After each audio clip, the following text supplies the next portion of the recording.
It was a beautiful morning for the homecoming parade here in Murfreesboro, and it is a perfect night for college football here in the Mid-State. Welcome to Floyd Stadium here on a Tennessee Saturday night, where Middle Tennessee welcomes an old Conference USA rival back to the building for the first time since 2021 in the Marshall Thundering Herd. Hey everybody, and welcome inside the booth. That is the All-Conference safety Jeremy Kellum. I'm Jake Rose. Thanks for joining us tonight on ESPN Plus. Should be a great ball game. Middle and Marshall both 1-2, trying to get back to 500 before conference play starts next week. And let's take a look at what Marshall did last week, the very first win in the Tony Gibson era. Man, it was a big win. You could just tell by the response to the players, giving them a Gatorade shower, how excited they were in the locker room. And not only are they excited, but Coach Gibson knows that he has an opportunity tonight to win back-to-back games in their last non-conference game, which could prepare them to having a great Sun Belt Conference season. And he celebrated the game last week by eating some Taco Bell. So yes, he's looking forward to a celebration today as well. An ice bath and Taco Bell. Dangerous combo for Coach Gibson, but he'll absolutely take the dub as we look at what Middle Tennessee did last week to get their first win. A dramatic come-from-behind fourth-quarter win led by a redshirt senior quarterback, Nick Vattiato. You're right. Nick Vattiato struggled the first two games, but in the third game, he balled out against Nevada, threw for 247 yards, one touchdown pass, and he came up clutch in the fourth quarter, last 6 minutes of the game. Two drives, including the game-winning drive when he launched himself into the end zone. And the Blue Raiders have an opportunity to win back-to-back games, get to 500, and have a great Conference USA season.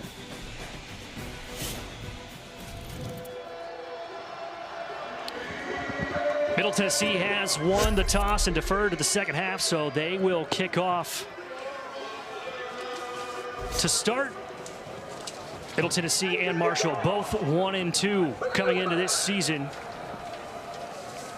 trying to get to 500 before conference play starts next week. This is the first time that Marshall and Conference USA have played since Marshall left for the Sun Belt a couple of seasons ago, and we are rolling from the Burrow as that kick will bounce out of the back of the end zone, and the Marshall Thundering Herd will take over first at their own 25-yard line. And it has been an absolute quarterback carousel so far this season for the Marshall Thundering Herd. 3 games, 3 different starting quarterbacks. And getting the nod tonight is Carlos Del Rio Wilson, who got the start last weekend against Eastern Kentucky. And when you look at Carlos Del Rio Wilson, he adds another element from the quarterback position, the +1 in the run game. So look for a lot of QB runs, a lot of RPO, putting the ball in Carlos's hand to go out here and be a playmaker tonight.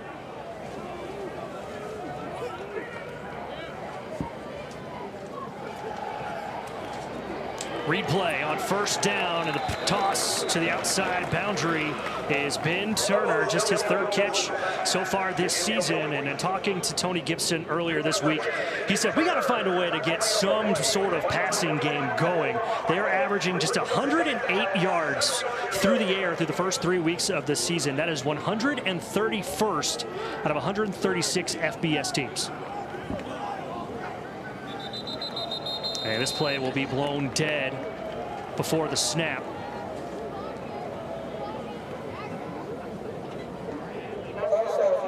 Offense, number 60. 5-yard penalty, remain second down. That's Shunmarcus Adams, the starting left guard, the senior from Jasper, Texas. And when you talk about trying to generate a passing game, Coach Gibson knows that, hey, being one-dimensional, it's going to make it hard for them to win games, so they have to be able to throw the ball. Handoff on 2nd and long, and dicing through the middle of the field is Floyd Lacey.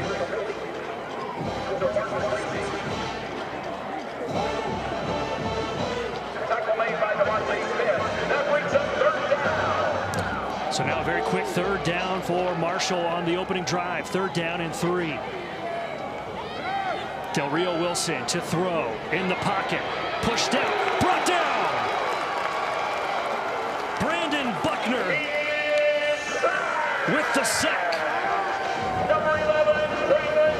What a great job by Brandon Buckner. He had pressure pressure, but you're taught as a DN, you never get too high past the quarterback, because once he starts to push up, you come back down and you get the sack just like that.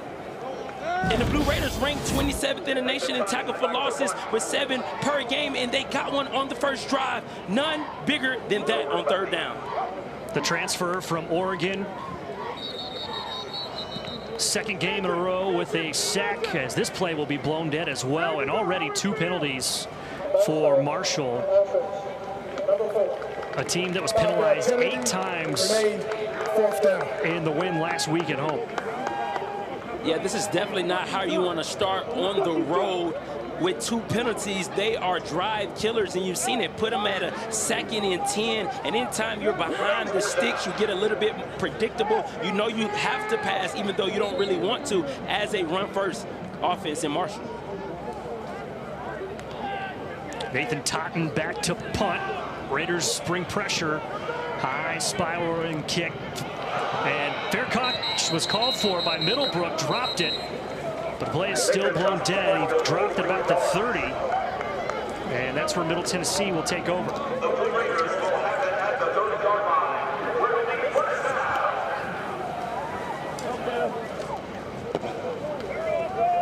So Middle Tennessee will take over.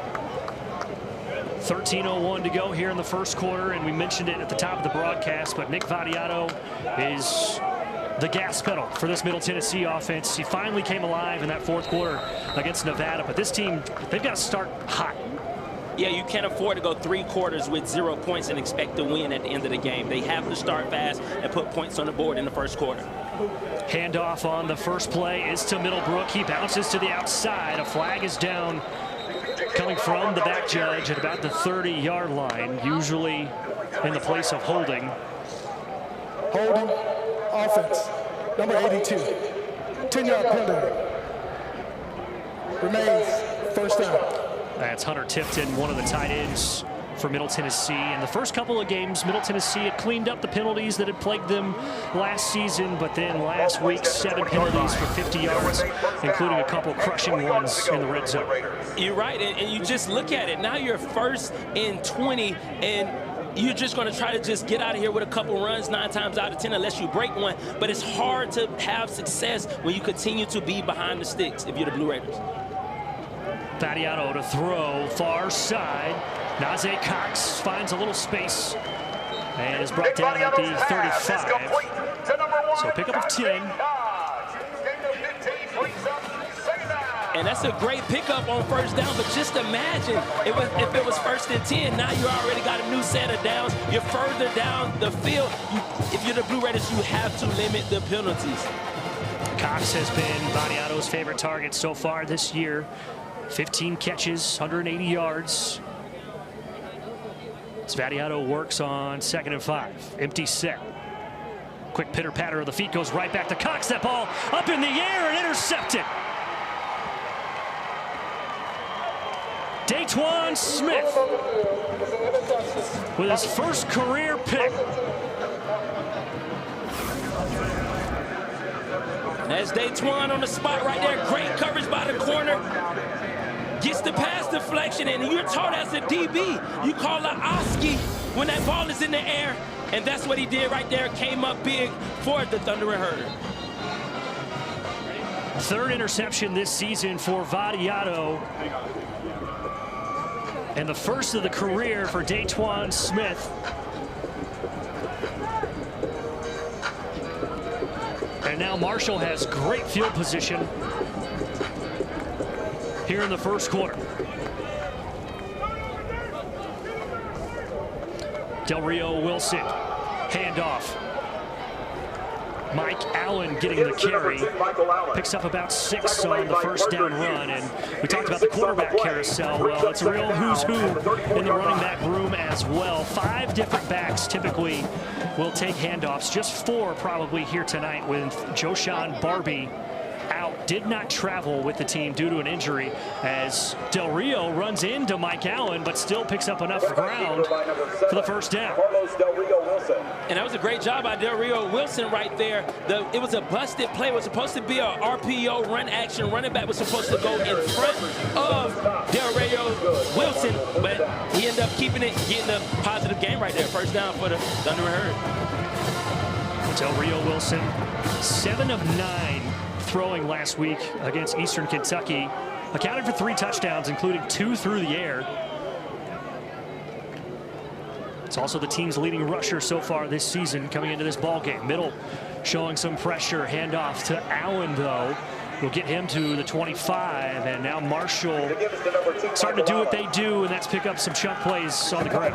Yeah, when you think about it, as an offensive coordinator, Rod Smith, you know, hey, you're heavy on the run. So MTSU is coming in expecting to stop the run. So what do? You throw the first 2 passes. Now you're back to the run game. And they work quickly. A strike over the middle to the tight end. That's Toby Payne. One of 2 returning starters from last year for this Marshall squad. And that's when you see the running game working for you. Now you come back with a play action pass. You send your tight end right down the seam, and he's wide open, putting in first and goal. Ball on the 6. Handoff. Allen charging towards the goal line. Brought down after a pickup of about 3. And this Marshall offense likes to work very, very quickly. Rod Smith in his first season as the OC spent some time the last few years as the offensive coordinator at Jacksonville State, where his offense has put up a lot of big numbers. Yes, he's so familiar with the Conference USA, having a lot of success at Jacksonville State, like you said. So he knows the formula and how to find success in this conference or against this conference, and that's what you're seeing right now, having a lot of success. Second down and goal from the 3. Del Rio Wilson on the keeper. Skips through a couple of tackles in the backfield before he's pushed back at the line of scrimmage. Short game, led by Brandon Buckner. Fans, get on your feet. It's third down. Zayon Simpson-Smith was the first Blue Raider to get there in the backfield. Kind of funnel him back upfield, but now a big 3rd and goal. This is a huge down right here for the Blue Raiders defense.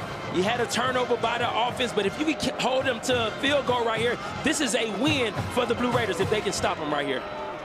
Antoine Roberts, the kid from Nashville, in the backfield for the Thundering Herd. Throw over the middle to Payne. Touchdown. Toby Payne, the captain, with his first touchdown catch this season. And you see the formula, run, play action pass, hit the tight end. They did it 2 times already on this drive, and they see what works against this Blue Raider defense. They're coming up on the run. They're focusing, stopping the run, but they're forgetting their keys and having bad eyes, and they fall for the play action pass when the tight end fakes block and then releases for a pass. Lorcan Quinn, the Irishman, out for the extra point. And the 24-year-old freshman bangs it through. And Marshall, marching down the field after the interception from Vadiano, puts up the first points. They lead by 7 with 8:47 to go here in the first. There's a line that links us all. Most of the time, we don't even think about it.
passion in our community. From our humble beginnings to the advanced. In a severe weather delay. Still waiting on word for what exactly is going on. All we've just been told just within the last couple minutes, severe weather delay. There is rain now on the field. There was a small cell coming into the area about an hour ago, but it kind of had dissipated. But now the skies have gotten a little black as the fans here at Floyd Stadium have been sent away from the stand. So we'll do our best to keep you updated as best as we can. I know weather has been playing a big problem across the country. A lot of games have been delayed so far today. Notre Dame Purdue was delayed for a little bit. Clemson was delayed for a little bit. A couple of other games as well. And it wouldn't be a Middle Tennessee home game if there wasn't a weather delay. So that's where we're at right now. We will do our best to keep you updated as we know as much information as possible. We will try to keep you abreast of what's going on. But as of right now, we are in a severe weather delay here in Murfreesboro right after Marshall scored on a 7-play, 40-yard drive. Lightning within an 8-mile radius of Floyd Stadium has been spotted. So that'll put us in at least a half-hour delay. That's the name of the game, Little League rules.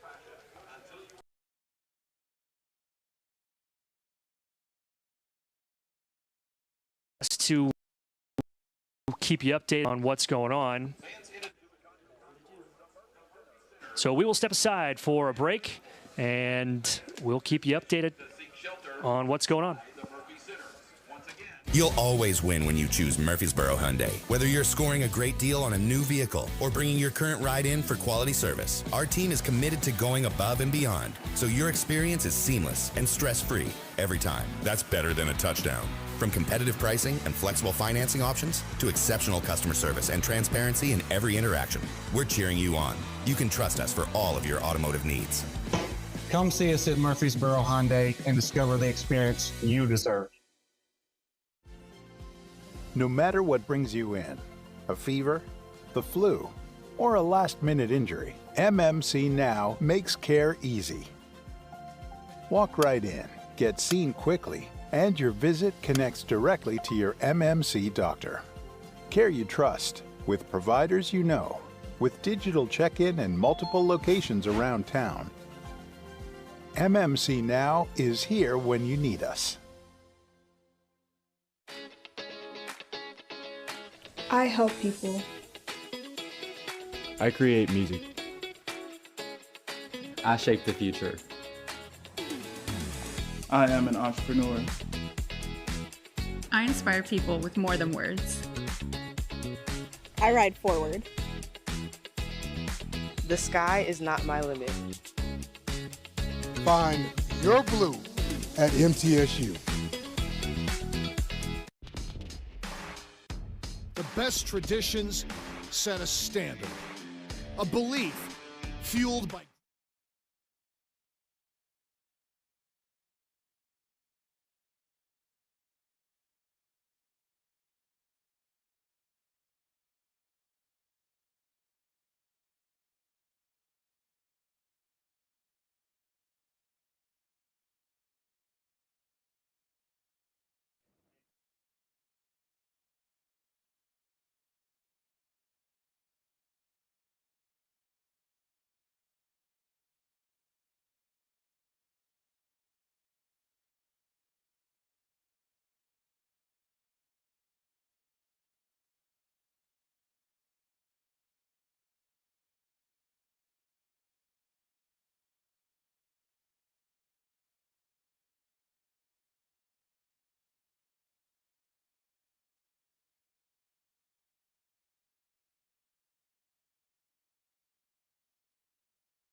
told them where it is, so they.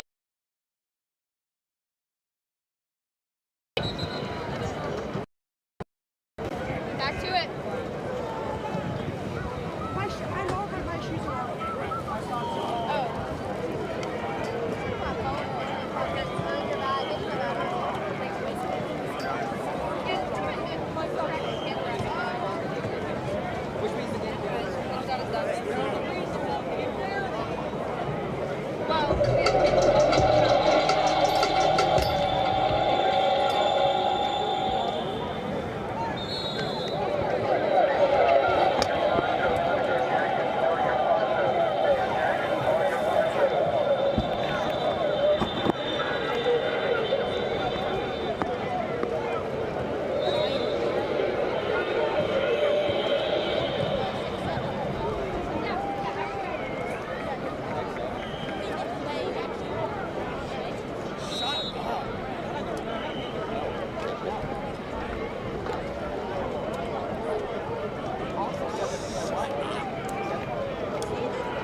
Where were we? We were on.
attention to the video board as we recognize.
Well, where were we? Welcome back after a little more than a 2.5-hour weather delay. We are here in Murfreesboro as Middle Tennessee is hosting the Marshall Thundering Herd. There are about 8 minutes and 47 seconds left in the first quarter. Alongside Jeremy Kellum, I'm Jake Rose. Justin Beasley's down on the sidelines. Thanks for sticking.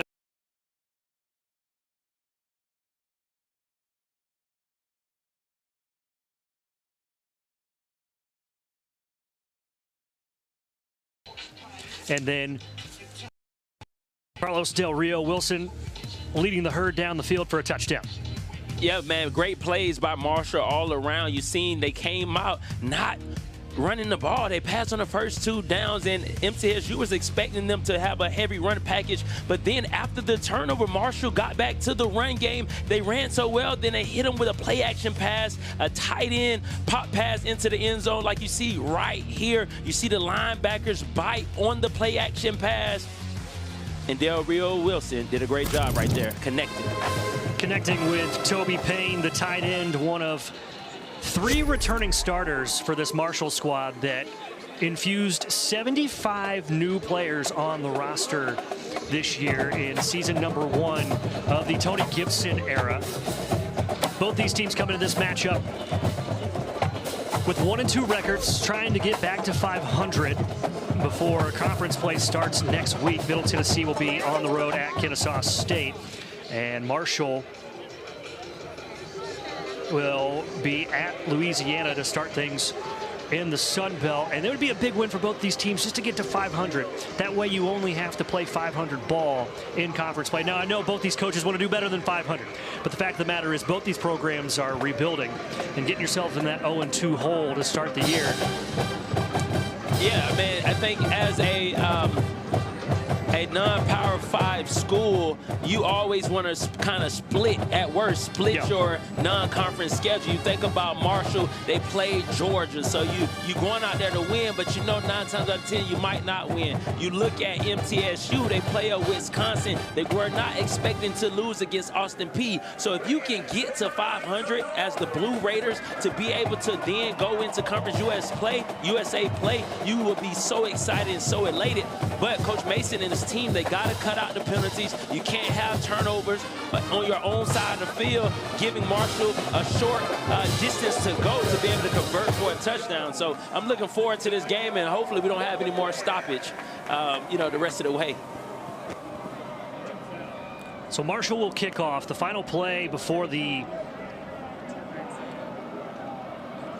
delay was the extra point to give Marshall the 7-0 win. And it's going to be a long night in the Borough, but we're here for the long haul as that kick will roll to the back of the end zone, and Middle Tennessee will start on the 25-yard line. Mentioned Marshall got on the board after the interception from Nick Vadiato, his third so far this season, and it's been a slow start for Vadiato this year. Only 55% completion rate so far this season, and we're used to seeing him be about 10% more efficient in the passing game.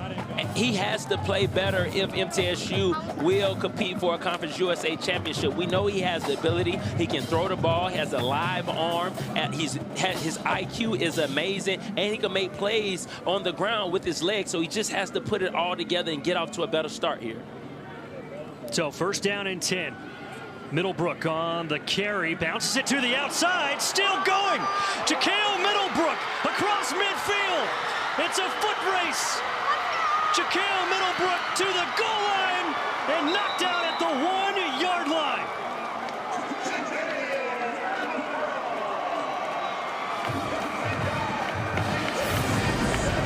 What a play by Jaquale Middlebrook. Let's go. Just a cool little run to the right, kept his legs churning, broke a tackle, and off to the races right there for the Blue Raiders. And that is how you want to start this drive, on the ground, being effective. And like Coach Mason says, he believes he's the best player on the field anytime he's on the field when you talk about two teams competing. A 72-yard run for Jaquale Middlebrook. Middle first and goal from the 3. Quick pass to the end zone. Touchdown! Najee Cox climbing the ladder, and Middle right out of the gate strikes back. And the kids call that a head topper. You know, we grew up, we said you got moss, but the kids don't say that. They just hit the top of their heads, and they call it a head topper right there. Great play by Cox, and you see how the run and the pass work together. You're effective and efficient on the ground, then you come back, give it to your big-time playmaker in Cox on the fade route, and he went up on top of the DB right at topper.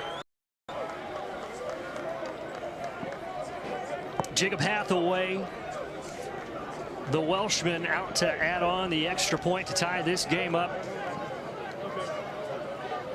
And does so. So Middle strikes quick. 2 plays, 75 yards, 50 seconds. All set up by Jaquale Middlebrook, going for a 72-yard run. Hyundai. Whether you're scoring a great deal on a new vehicle or bringing your current ride in for quality service, our team is committed to going above and beyond, so your experience is seamless and stress-free every time. That's better than a touchdown. From competitive pricing and flexible financing options to exceptional customer service and transparency in every interaction, we're cheering you on. You can trust us for all of your automotive needs. Come see us at Murfreesboro Hyundai and discover the experience you deserve. No matter what brings you in, a fever, the flu, or a last-minute injury, MMC Now makes care easy. Walk right in, get seen quickly, and your visit connects directly to your MMC doctor. Care you trust, with providers you know, with digital check-in and multiple locations around town.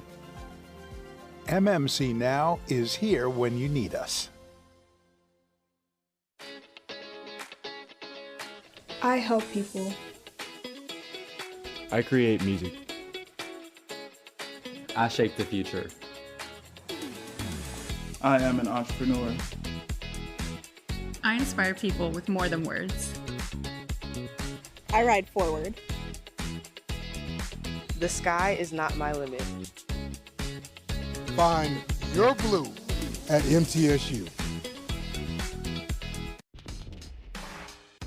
The best traditions set a standard, a belief, fueled by grit, revolutionary smarts, and a clear vision for winning.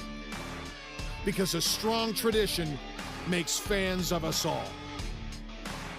Get 3.9% financing for 72 months, plus $2,750 bonus cash on F-150. Only at your local Ford dealer. Middle Tennessee ties this game up 50 seconds after the weather delay was over. Jaquel Middlebrook with almost a career high for rushing yards in a game on a single run. Career high is 80. He had 72 to set up the 3-yard toss from Vadiato to Najee Cox. Cox is 4th receiving touchdown so far this year. He has 4 of Middle Tennessee's 6 total touchdowns in the first 3.5 weeks of this season. Coming into the game, left in the nation with the TDs, and so I think he might be climbing up even higher by the end of this game. Still the only receiver for Middle Tennessee to have a touchdown catch this season, as Marshall will let that ball roll to the back of the end zone. So now we get to see another drive with Carlos Del Rio Wilson, who led a scoring drive of his own on the second drive for the Thundering Herd in the first quarter. It was about 2.5 hours ago.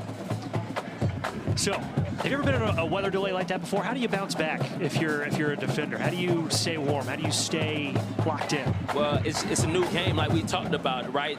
Marshall had the momentum and before the delay, but coming back out, MTSU had the momentum. It's just like it's a brand new game, and you just want to get that first tackle out the way. Allen on the handoff will go around the left side, and he'll go nowhere. Some gang tackling on that far side from Middle Tennessee.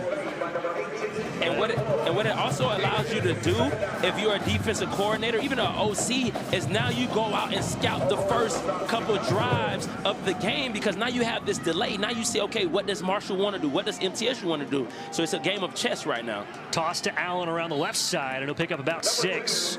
Stopped about 1.5 yards short of the line to gain, and let's throw it down to Justin Beasley on the sideline. Hey guys, from what I'm seeing, both teams pretty good footing on the field, especially for Middle Tennessee on that last drive. I was able to speak with some staff for Middle Tennessee. They did like we did. We just hung out last 15 minutes, kind of got your mind right, started stretching, promoted some hydration as well. Back on the field, scoring pretty quick. Back up to you guys. Thanks, JB. Here comes the blitz on the out route, breaking free. Is Floyd Lacey down the sideline. Nobody's going to get him, but a flag is down back at the Marshall 40-yard line. To number 4, Floyd Lacey, for a touchdown. However, there's a flag on the play.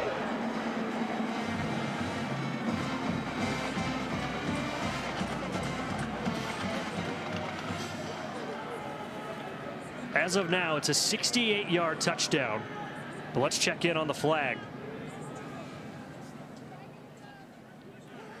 There is no foul for pass interference offense. The pass was caught at the line of scrimmage. It was also the play. Touchdown. So count it. Put it on the board. A 68-yard catch and run from Floyd Lacey. For the Marshall touchdown. And what I think Marshall caught MTSU in, you had a twist blitz right there by the 2 inside linebackers, and they were in man coverage. So man coverage, you want to run away from the defender who has inside leverage, and that's what Marshall did. They had an out route by the slot receiver by Lacey, and he caught the ball and then just took it to the crib. Only had to break 1 tackle before he turned it into a foot race.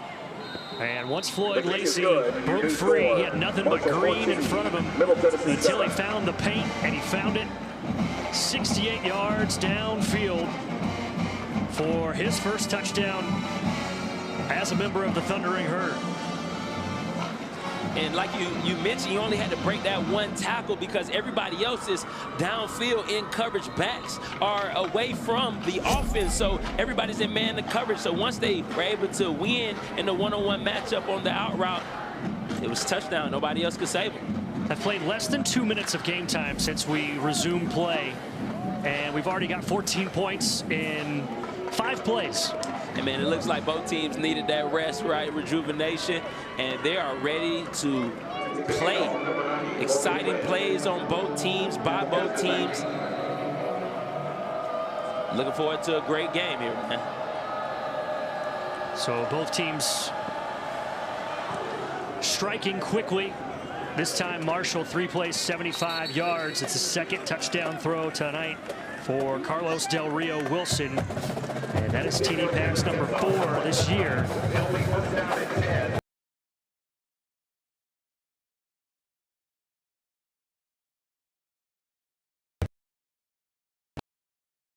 Or empty first down, try to get positive yards. Hey, you might break another one.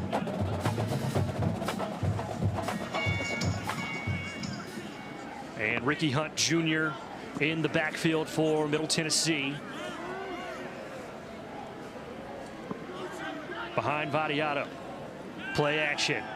Vadiato checks down to Hunt out of the backfield. He slips out of a tackle. He's got a lot of room as he cuts back to midfield. Still on his feet and finally pushed out at the Marshall 40-yard line. Both teams just trading haymakers. And when you talk about explosive plays right there, what a great job by Ricky Hunt being able to stiff arm the Marshall defender and be able to get a great game right there. And I think the MTSU are starting to find their groove on offense right now. Ricky Hunt Jr. joining Middle Tennessee in the spring after entering the portal from Tulsa. Started his career at Ohio, where he spent a couple of years. Vadiato, quick throw.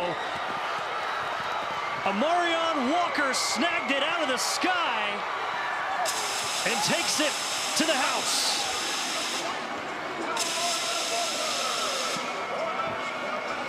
What a great job by Amarion Walker to be able to focus. A defender flashed in front of him, almost a pick six, as we see right here. Defender read the 3-step, but great job by Amarion Walker being able to focus on the ball, snag it, and then get into pay dirt. And I believe that was Boogie Trotter that was trying to jump the passing lane. He had 2 interceptions a week ago against Eastern Kentucky. He was just a half step too late, as Amarion Walker has his first career receiving touchdown. What a restart to this ball game. Tied at 14.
Well, if you're just joining us, you've missed a lot in the last, 2 minutes. In about 7 plays, these two teams have combined for 225 yards of total offense and 3 touchdowns. This time it is Omarion Walker with his first career touchdown as a Blue Raider. Going 41 yards from Nick Vadiato. Vadiato's second touchdown throw tonight. Jeremy, what a wild 2 minutes and 45 seconds of game time that we've had since we've resumed this game from the weather delay. Man, very excited, man. I like points. I know I'm a DB, but, you know, when you talk about calling games, man, I like seeing points being scored. But if you're a D coordinator for Marshall or MTS, you are not happy with the fast scores here.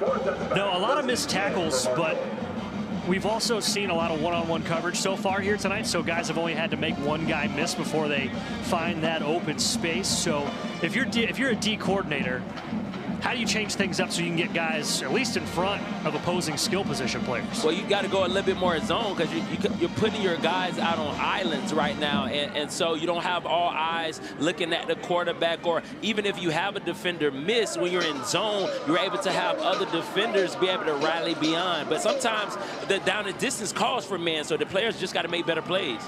End around, they go back to Floyd. Lacey slides out of another tackle. And there is no stopping Floyd Lacey tonight. Floyd Lacey on the carry. Taken down by number 21, Abdul Muhammad. I think on that play, Floyd Lacey was able to show us his power. We already know how fast he is, but just being able to drop a shoulder, run through two defenders from MTSU. What a great job by Lacey on that run. Yeah, good size, 6'1", 210, former running back at North Alabama, was the Lions' leading rusher a couple of seasons ago. We've seen him catch passes. We've seen him take handoffs. And they go to the left side for Justin Williams-Thomas after the pickup of 32 from Floyd Lacey. And Marshall, this is what they want right now. Right now, they are gashing the Blue Raiders defense. We know Blue Raiders gave up 203 yards last week, so you know Marshall, they're going to try to run the ball straight into the ground. Williams-Thomas still in the backfield for Marshall. The Thundering Herd without Joshawn Barbie tonight, one of their leading rushers. But they've got a whole stable of backs that they can rely on here tonight. 2nd and 3. Del Rio Wilson keeps it, has the first down as he has dropped just shy of the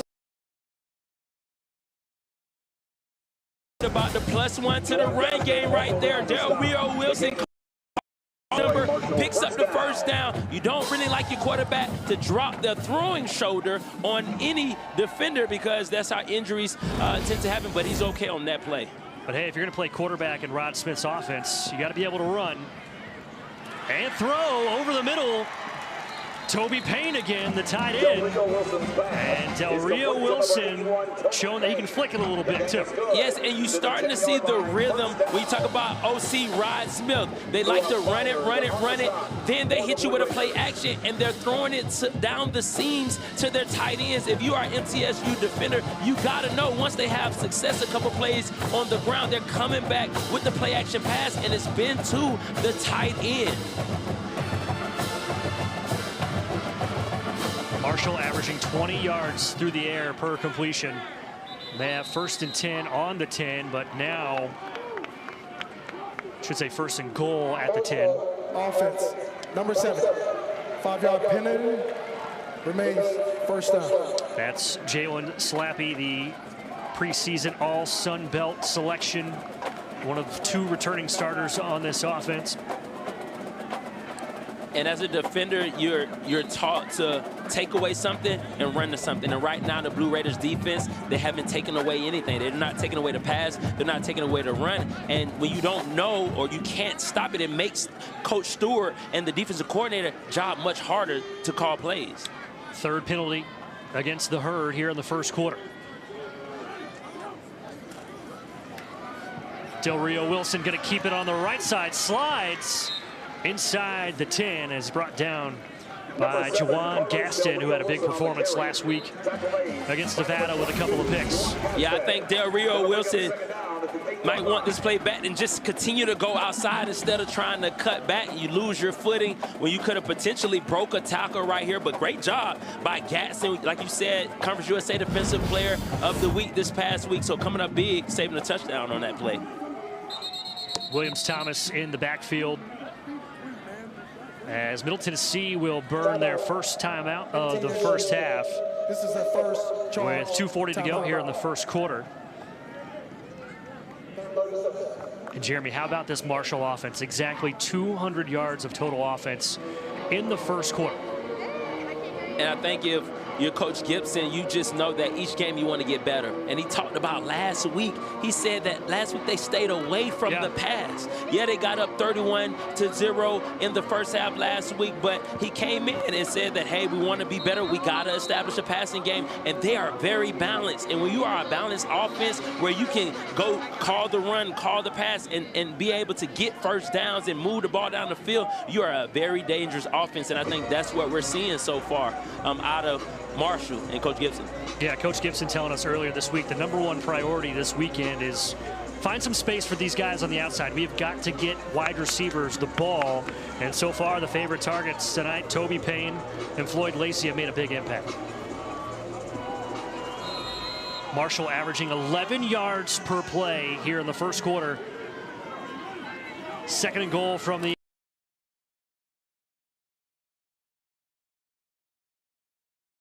A flag is down. No signal has been made. I think we might have a pick route.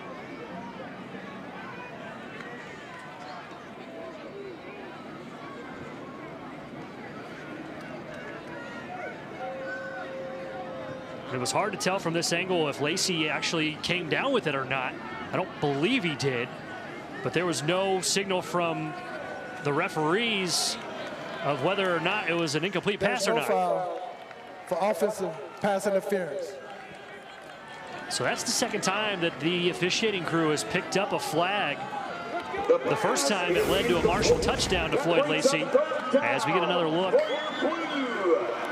Yeah, that wasn't a pick route because the receiver didn't come into contact with the other DB that wasn't guarding him. So, you know, run pick routes in the red zone to be able to clear up your receivers. 3rd and goal for Marshall. Del Rio Wilson on the read, running out of time, flings it towards the end zone, but another flag is down, this time at the 5-yard line, as Reggie Johnson was all in the face of Carlos Del Rio Wilson. Holding offense, number 25. Half the distance to the goal, automatic, first down. Trentus Livingston said offense, but pointed towards the defense. So it's against Middle Tennessee.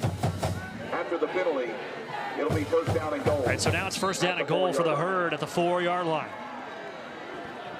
And this is what Coach Mason talked about, right? Shooting yourself in the foot in the red zone, whether you're on offense, you're getting penalties. Here on defense, 3rd down stop, and you get a penalty. You give them a new set of downs. Handoff up the middle, still churning his feet, is Justin Williams-Thomas. The gives to number 9, Justin Williams-Thomas. Finally brought down after a pickup of about 1. Gain of 1 brings up 2nd down. And that was a great job by Muaz Bayer right there, scraping from his linebacker position, then filling the hole and holding on to the leg of Lacey. So now 2nd down and goal from the 2.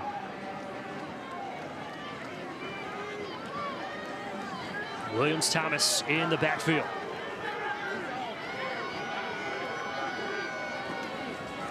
Read play. Williams-Thomas stuffed at the line. Parker Hughes, the leading tackler for Middle Tennessee, making the stop. The stop is made by Parker. Phenomenal job right there, Parker Hughes, filling the gap right there. Not waiting, but driving downhill, as you see, not waiting. Point of contact, wrapping up. What a great play right there by Parker Hughes. So now 3rd down and goal for Marshall.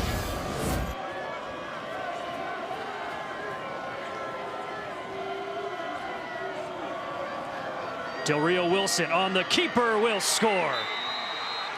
Number 7, Carlos Del Rio Wilson into the end zone for the Marshall touchdown. And Carlos Del Rio Wilson, quarterback keeper, +1 to the run game. Everybody on defense is accounted for when you have the running back in the run game. it's almost an unstoppable play, and then he hit you.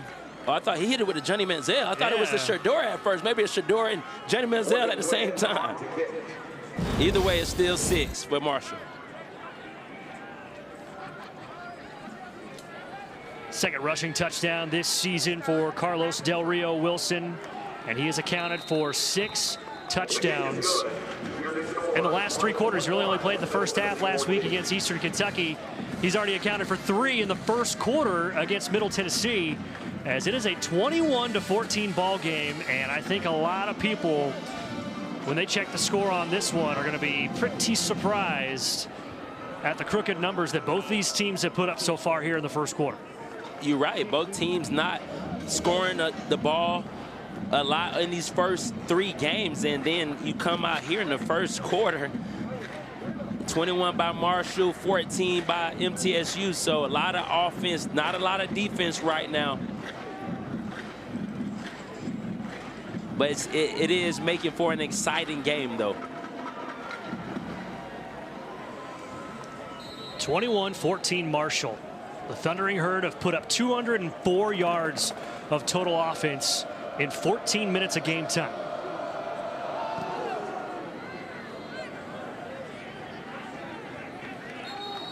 Juwan Gaston will let that one roll out of the back of the end zone, and Middle will take over on their 25-yard line. And there's a look at the total plays since the weather delay. We had 7 plays that resulted in 21 points, and then a nice 9-play drive, 75 yards, chewing up some clock for the Thundering Herd to take a 7-point lead.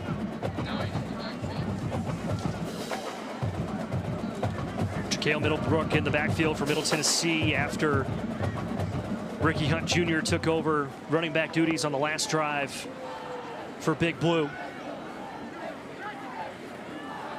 They hand it to Middlebrook, patiently trying to find a hole, and will take it out for a 5-yard gain.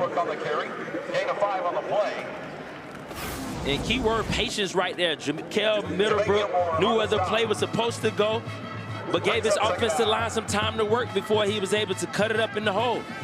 Nice pickup on first down for the Blue Raiders. 2nd and 5. They go right back to Middlebrook. The ball is on the turf. And Vadiato able to cover it. That'll move the Blue Raiders back a couple of yards. But to your point about the patience of Jacale Middlebrook, Derek Mason telling us at the beginning of the season that that's the biggest thing that he has improved this offseason was his ball carrier vision. Yeah, because I think as a running back, you are so sometimes in a rush to get to where you're going, but certain plays on how they're designed, you have to allow the offensive guard and offensive tackles to be able to get up on their defender, allow them to work, and allow the gaps to be able to open, and then you accelerate. And that's what we did on Jacale Middlebrook on that last play right there. So that'll do it for the first quarter. About 3 hours too late, but fireworks galore. Since we resumed after the weather delay, it is a 21-14 ball game as we head to the second quarter here in Murfreesboro.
3rd down and 7 for Middle Tennessee as we start the second quarter here in Murfreesboro. Thanks for hanging out with us through the weather delay. Middle has the ball on their own 28-yard line, down by 7. Vadiato to throw. Here comes the blitz from Marshall. Picked up well, and a miscommunication between Vadiato and Najee Cox. And Middle will have the first punt tonight as we start the second. And it all was because of the botch snap. And so when you talk about the mistakes, whether it's the penalties, whether it's the botch snaps, you cannot afford that if you're MTSU. You had a 5-yard first down run, now it's 2nd and 5, but then you bobble and you fumble the ball. And so now you are forced to have to throw, and now you got a first punter tonight. Nice punt from Ashton Logan. And Xavier Turner Bradshaw. His knee hit the turf fast. He caught it. He's frustrated, but pretty black and white. So Marshall will take over at their own 23-yard line, and 204 yards of total offense in the first quarter for the Thundering Herd. 9.5 yards per play. I mean, when you're almost averaging a first down per play, that means that the defense, MTSU defense, is struggling to stop the run and the pass. Marshall is able to do whatever they want, and that's why they're leading this game right now. I work with Warren County Nursery here in McMinnville, Tennessee. I'm very passionate about the hay because that's how I take care of my cows. So I farm here with my dad. We raise primarily corn, soybeans, and wheat. By having that in my background and knowing what the customer expects, I know how to cater to the customer. We're here to provide solutions for our customers. Going through some of those challenging experiences help you understand maybe the position they're coming from. If you're happy and you know it, clap your hands. If you're happy and you know it, clap your hands. If you're happy and you know it, then your face will surely show it. If you're happy and you know it, clap your hands. When you see the happy face on our truck, you'll be smiling cause you know that you're in luck. When you're fixed up and you know it, Hiller solved it like you hoped it. If you're happy and you know it, shout it out. Hiller! Okay, Lightning, it's your turn. Come on back. How's it going, man? I'm Dr. Nice to meet you. Just gonna take a look at your teeth, okay? Oh, very nice. Wow, look at those teeth. Those look great, Lightning. I don't see any cavities in there. All right, Lightning, no cavities. You're good for today. Here's your bag.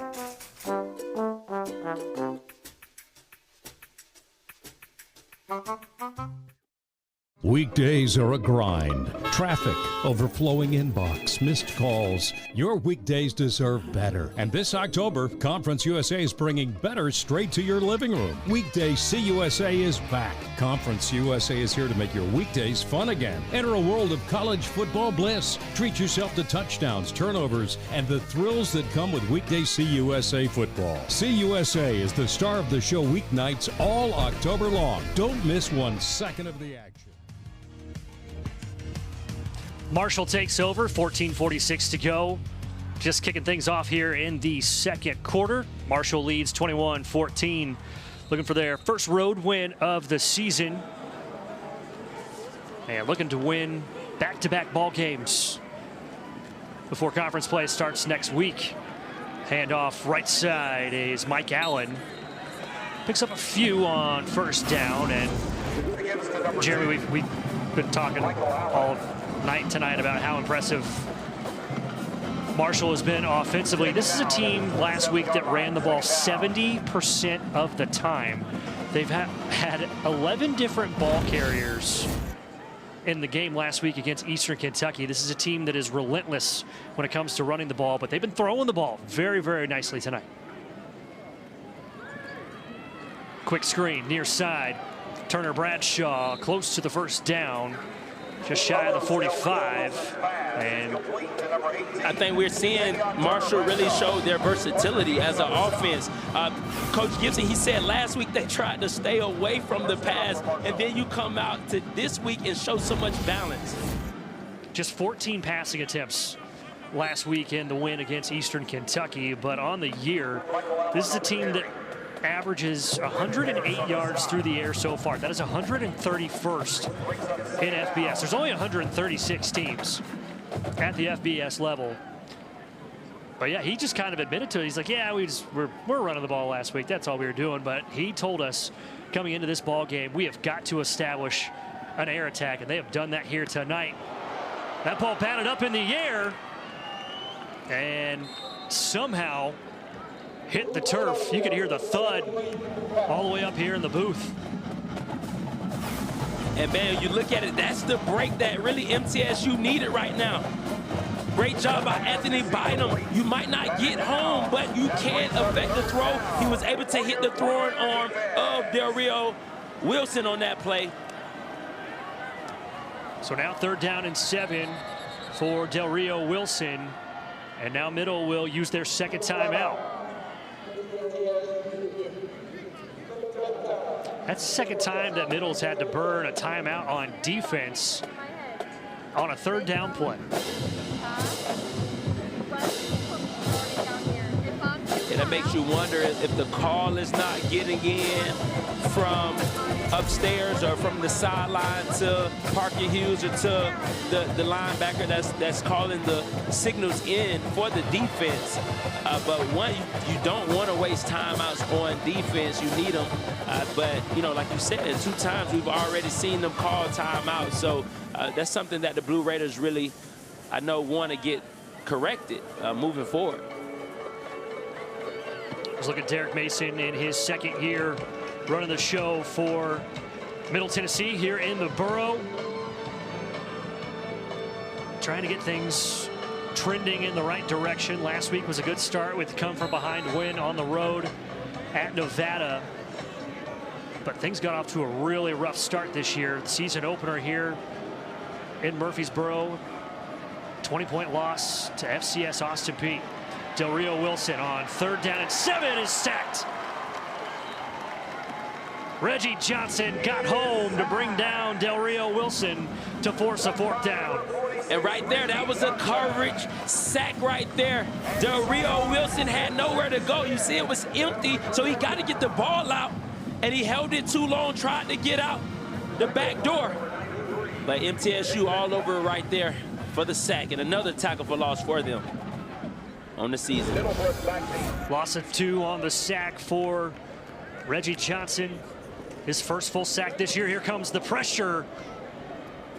A nice punt. Pushes Middlebrook back to the 12. He will take it at the 20. Slides to a tackle. A nice little return to about the 29. But a flag is down at about the area where Middlebrook was finally tackled.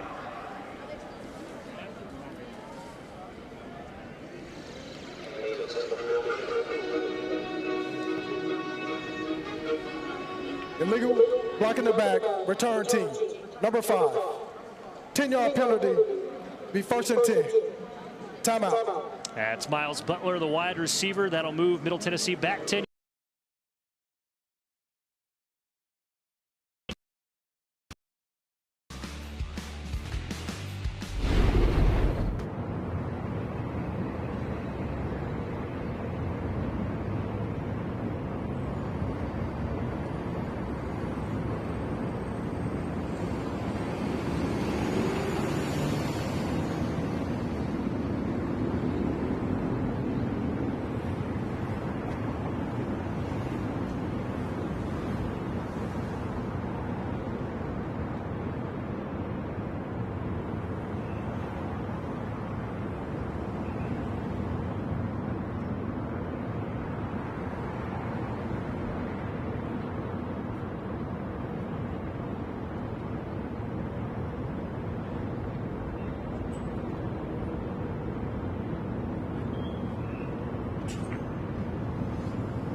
3.5 minutes gone here in the second quarter. Nick Vadiato and the Blue Raider offense will take over on their own 20-yard line. Call it the 19.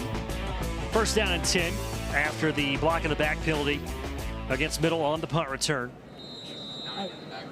Middle only 9 offensive plays so far here in the first half. Have 14 points.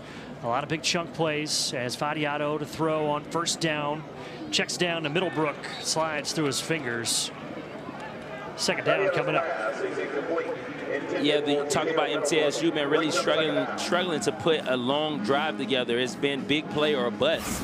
Either they're having a long game for the 2 touchdowns, or they are stalling out and having to do a 3-and-out and a punt. Yeah, averaging 16.5 yards per play. Well, they want to run 10 plays. Second and 10. 4-man rush. Vadiato checking down again. Middlebrook will haul it in this time and get to the 25. And that'll bring up a more third and manageable coming up for Middle. And you see Nick Vadiato didn't like the initial read. He had the post route, but then he hit Jaquel Middlebrook on the check down. And like you say, great pickup on second and down, because now the playbook is open up with a 3rd and 4, 3rd and 5. Let's see if her defensive coordinator, Shannon Morrison, will bring pressure here on 3rd and medium.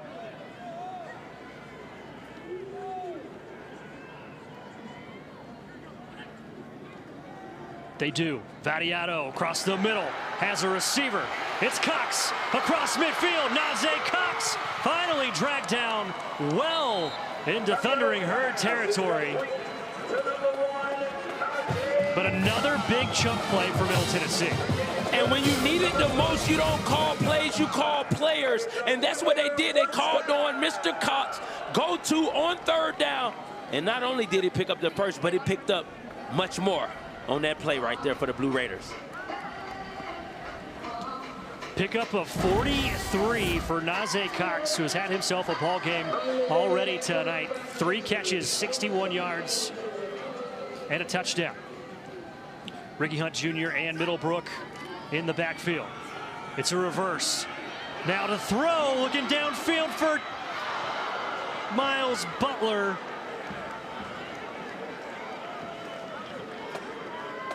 Myers in on defense, knocking it away. And I think if we get another look at this, he had 2 options. He had the go route down the sideline, and he had the post, but he chose to go with the go route. But Marbe did a great job being able to stay kind of between both receivers, read the throw, and was able to get a great pass pickup right there for Marshall. And that was A.J. Jones, the backup wide receiver, transfer from Arizona with the heave downfield. Second down, Middlebrook wrapped up right at the line of scrimmage. Nice push up front from the Thundering Herd. And when you see a call like this, it makes you wonder if it's 4-down territory, where they're like, hey, we're going to go for it anyways. You want to kind of just get some positive yards on second down, knowing that you may go for it on 4th down as well. So we'll see what the Blue Raiders have up their sleeve on these next couple downs. JaVale Gilmore, the transfer from Mississippi State, played 11 games off the bench a season ago for the Thundering Herd, in on the stop. Now 3rd down and 10 for Middle. Vadiato slips, steps up, and just short on the throw was looking for A.J. Jones. And that turf still slippery. A lot of rainfall in those 2.5 hours that we had for the weather delay. And I mean, it really poured on this turf. And I think the slip throws off Vadiato rhythm, but I also think the ball was tipped at the line as it passed over the D line, and so it took the spiral away from the ball and caused the ball to kind of die out before it reached a Blue Raider receiver. And now Middle Tennessee keeping the offense on the field, and now they're going to burn a timeout.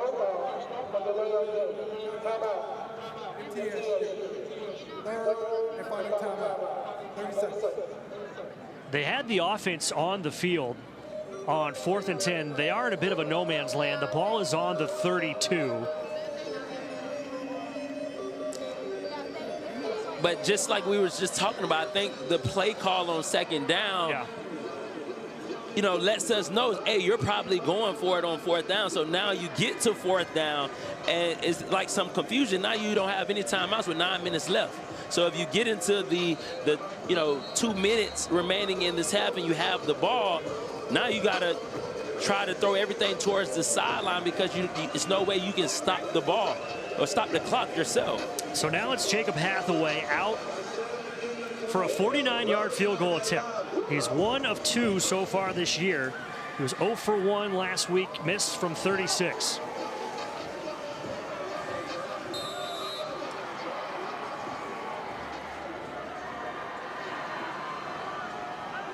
So the man from Monmouth, Wales, out for a career long.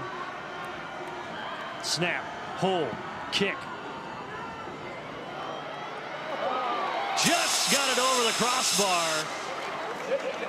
And the former rugby and soccer player bangs through a career long from 49. Hurd on top by 4.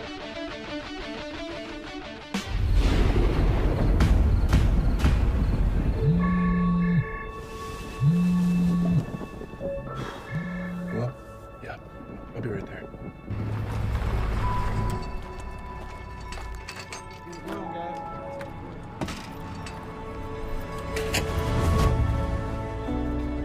It takes all of us to power a community, both in plain sight and behind the scenes. Middle Tennessee Electric, bringing good energy.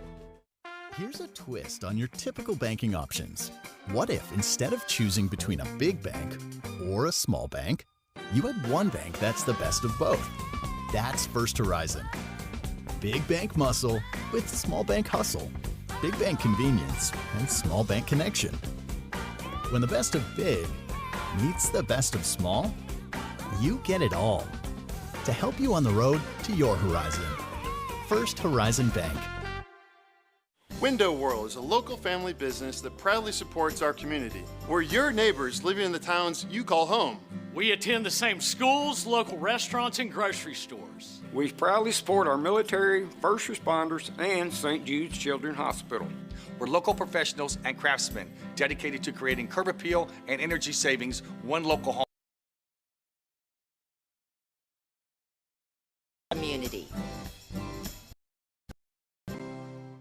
What do I love about Markle?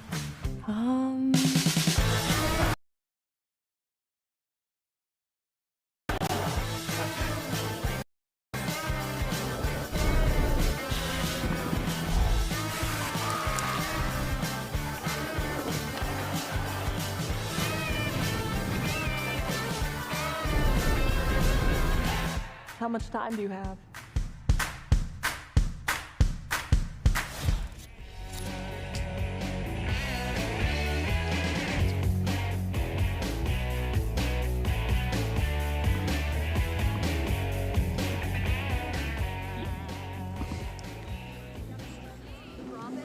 A 50-yard field goal from Jacob Hathaway.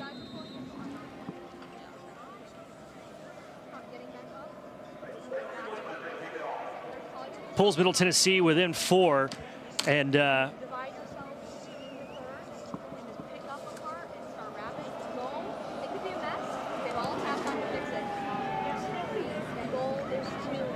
go to the back of the end zone. And Jacob Hathaway's girlfriend is from Huntington, Kelsey Huffman, and her parents are huge Marshall fans.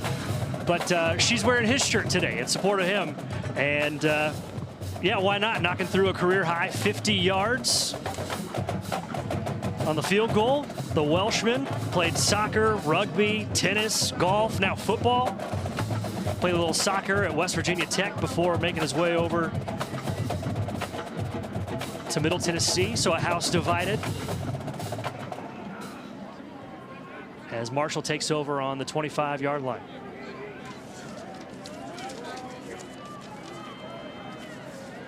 Quick throw, far side. It's Turner. He's going to pick up a first down. First catch tonight. And plays like this are like extended runs right here, right? It's not a traditional run, a quick now route. Get it to your receiver and allow them to make plays. So a quick first down for the Herd on first down. Ball is at the 36. Del Rio Wilson, 8 of 10, 2 touchdowns. Very efficient here tonight. Option play, near side. Mike Allen steps out of bounds, but another nice pickup on first down by the Thundering Herd. The old NCAA That's option right there. That's right, LB. Yeah, gotta hit it, man. You don't see that pitch anymore like that. No, man. not a lot, not unless it's a service academy, but I love it. Bring it back. And why not? Rod Smith has had so much success with that style of running game the last few years at Jacksonville State. Quick screen pass near side. Turner again. He's got the first down into Middle Tennessee territory. And here is the tempo that Tony Gibson told us about earlier this week that he wanted this offense to find here in week 4. Because what happens when you keep going with the tempo, it's hard for MTSU to sub. They finally got a sub. After 3 plays, they were able to do a sub, but they had 2 first downs in the last 3 plays, so very efficient for Marshall and Coach Smith and his offense. 4th play of the drive. Del Rio Wilson to throw. Has a clean pocket. Has a man at the 30. And called a catch. Xavier Turner Bradshaw. Another first down for Marshall. And when you look at, I think Coach Stewart, the D coordinator, just really doesn't know what to do. If you go man, your DBs are getting beat across the face. They can't stop the run. Just a tough time right now for the Blue Raiders.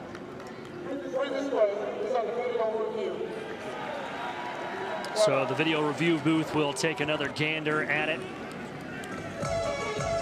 So as it stands right now, it's 17 yards from Del Rio Wilson to Turner Bradshaw. Sorry, a lot of hyphenated names on this Marshall roster. Making me double check my notes every time I look down to make sure I've got the right hyphenated name. And from that angle, which great job by our camera crew in the truck to catch that. It's going to be tough to overturn unless that right there is the turf that's catching. Yeah, it looks like hands underneath, open, gloves up.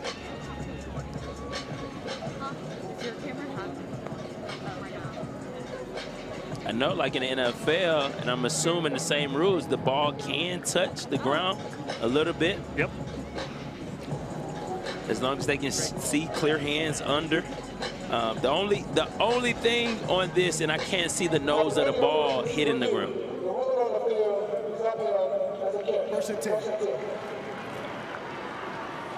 So there you have it. It's a 17-yard strike.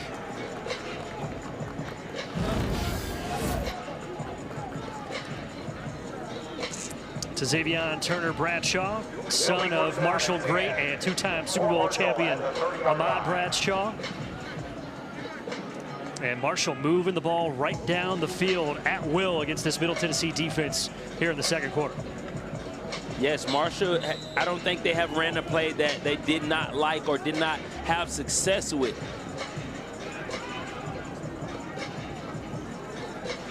Allen in the backfield for the Thundering Herd. First down, here comes the blitz from Parker Hughes. Allen goes opposite side and picks up a handful on first down. And I think the mindset of the Blue Raiders coming to the game is like, hey, let's make them pass. Let's stop the run. Let's be able to control the run game and force Marshall to pass. But you're forcing them to pass, and they're having even more success in the passing game than ever before thus far this season. Del Rio Wilson. Pitch hit the turf, and it's a turnover.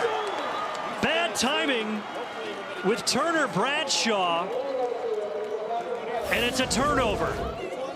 And oh man, that's gotta hurt. Marshall was having their way with Middle Tennessee's defense,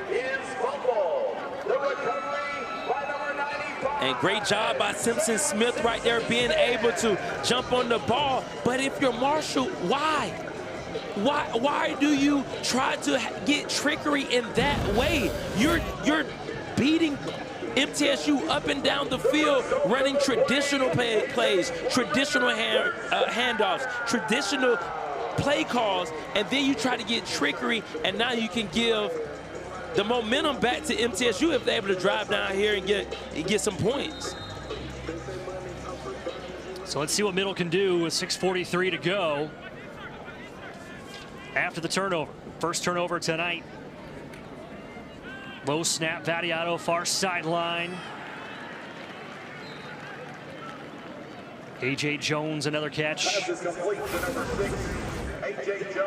One more time at the fumble, and you know, I said bad timing and as the play was developing, but it just kind of seems like because the pitch, because you're going underhand, so your natural wrist is going to make the ball go higher instead of just doing a traditional handoff like a reverse. Like they drew it up in the dirt. Second down and 7. Vadiato, quick throw across the middle. Najee Cox again. And man, what a weapon Cox has turned into for this Middle Tennessee offense. Yes, I'm calling that play every series. Either a dig or post a slant. Cox has been open every time they called the route where he has to beat the defender across his face. He has won, so why not keep going back to him on similar routes?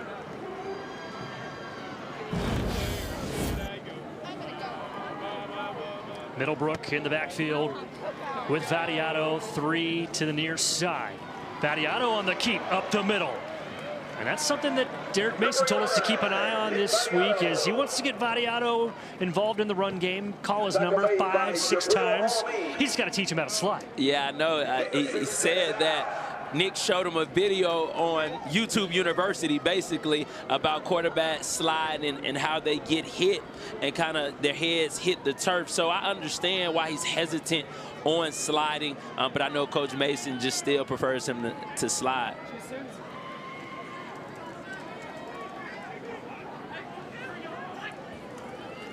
Second down and 3, Vadiato, deep drop, looking for Cox again, and another first down.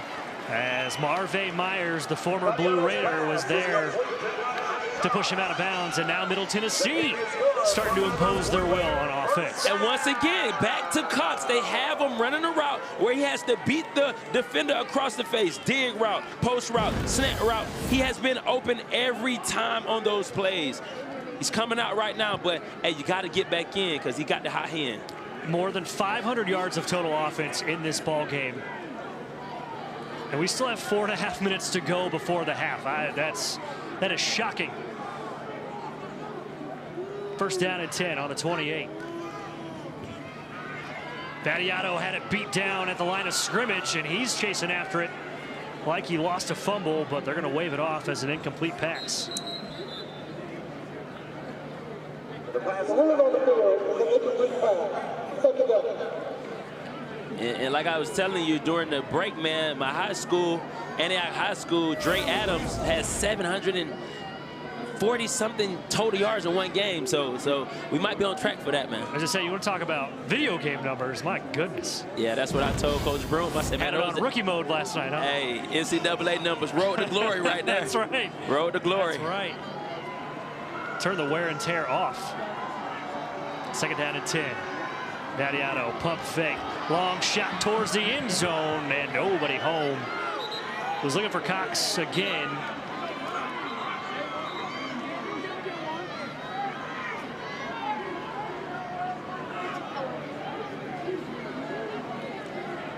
And there is a flag down at about the 26-yard line.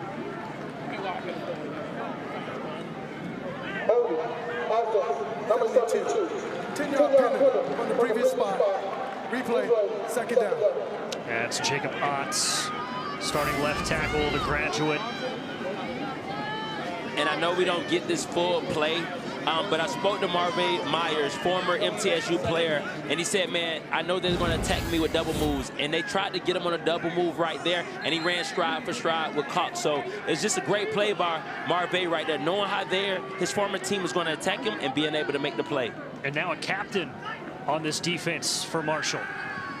Vadiato on the read, checking down to the tight end. That's Hunter Tipton with his 7th catch this season. Getting a chunk of yards back.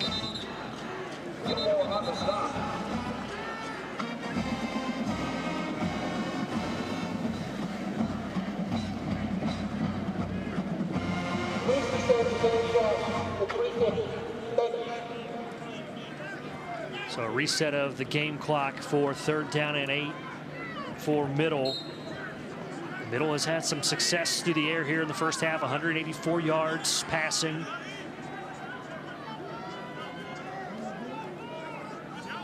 Been averaging 188 through the first 3 games so far this season. So a nice night here in the first half for Vadiato, who is 10 of 15 with a couple of touchdowns. 7th play of the drive, 3rd down and 8. Here comes the pressure. Vadiato stepping up, getting rid of it, and staying on his feet is Middlebrook. How did he slide out of that? Marvin Myers had him in his grasp, and then somehow Middlebrook fought through it. Yes, Mr. I'm not going down, Jaquel Middlebrook. No gloves out there, looking old school, running hard. And that's a big play right there, because if you're in the Blue Raiders, you don't want to settle for another field goal. You're trying to take this lead and get it into pay dirt. And Jaquel Middlebrook says, put it on me. I'm trying to get us there. Derek Mason says Jaquel Middlebrook, every time he steps on the field, he is flat out the best player on the field, and he is acting like it tonight.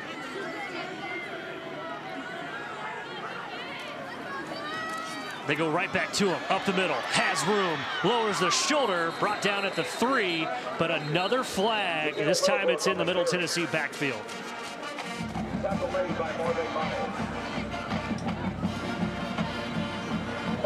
Offense, number 42, 10-yard pennant from the previous spot, replay, first down. Evan Potiker, the tight end, the H-back. And the penalties starting to pile up for Middle Tennessee here in the first half, and each one has been a backbreaker.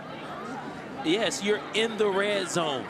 You just had a big play, first down, and you get a holding penalty. Now you're behind the sticks, 1st and 20. And so this is what Coach Mason is.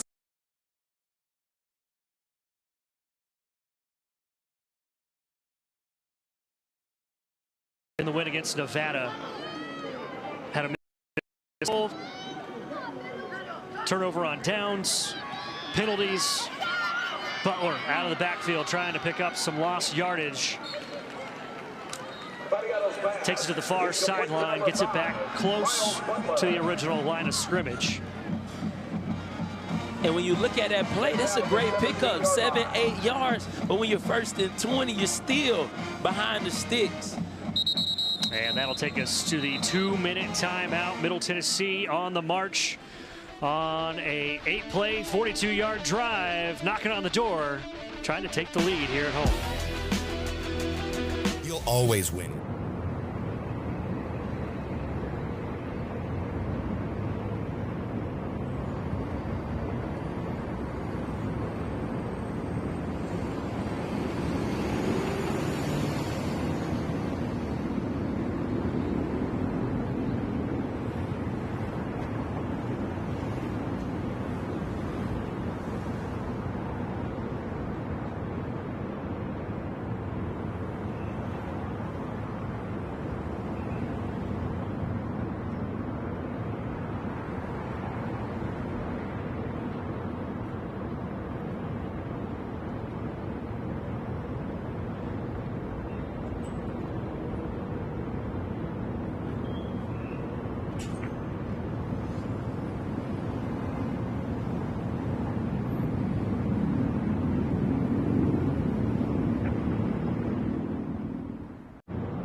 Second down and 14. Middle has the ball on the 17-yard line. There's the numbers for Nick Vadiato, and to finish it, 12 of 17, over 200 yards for the second time this season. Trying to get his team into pay dirt to take the lead. After the fumble gave them possession a few moments ago.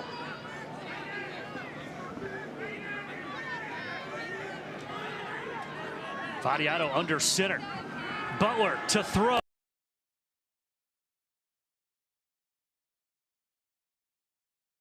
Tonight as Darrell Sweeting.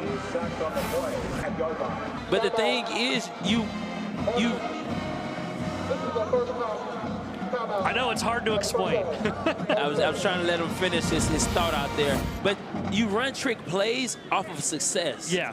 Right? And MTSU's offense has not had that much success driving the ball to where it's like, oh, we set this play up. Like, if you're going to throw the ball, just let Nick Vadiato, your quarterback, throw the ball in this place. You haven't set that play up to where you throw it to the receiver for them to throw it down the field. That's the second time we've seen a receiver attempt a pass tonight for Middle Tennessee in this quarter. I think it happened, last drive, right? And Nick's having a good passing game. He got 200 yards already. So I just... Sometimes coaches, they get into their own bag a little bit too much, overthink it. Yeah, I do too. Right? I try to drop the plays and flag. We run a reverse, and it's like... That's with 6-year-olds. I know. I know. The concept... I mean, I do it on college football 26. Right. Hey. Running jet sweeps left and right. For sure. So now it's third down and 22, 1:52 to go. Vadiato checking down out of the backfield. Ricky Hunt Jr. gets to the 20. And so that'll set up a 37-yard attempt. And man, this just feels like a missed opportunity for Middle Tennessee. Another red zone opportunity that's going to turn into a longer field goal attempt.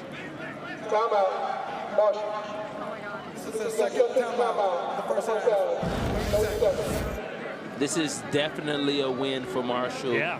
If they force this kick or if MTSU decides, because at the end of the day, they've been down this side of the field a lot in the second quarter, and you're still going to be behind on the scoreboard. And so you just realize how important it is when you get to the red zone, you got to get touchdowns, especially if you're going to win a conference championship. Field goals don't win conference championships. No, and that's the goal for both of these teams, is to play that 13th game that first week of December.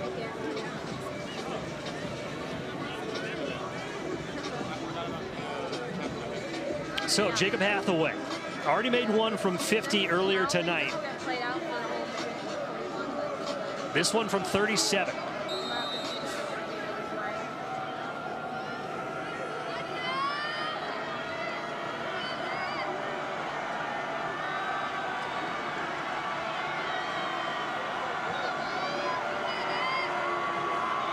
The kick.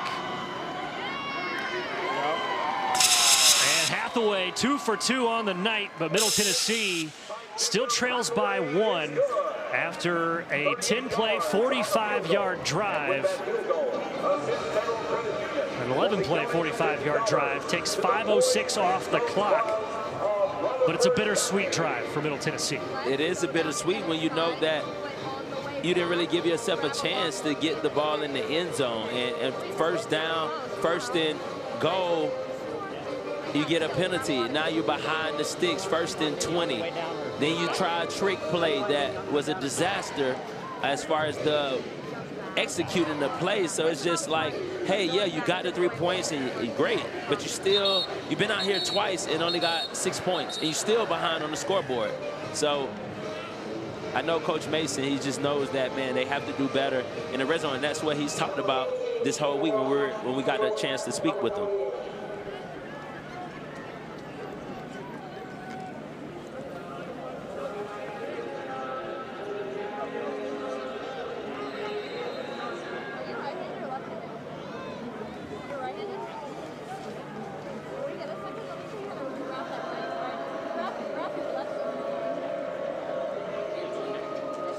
Xavier Turner Bradshaw awaits the kick.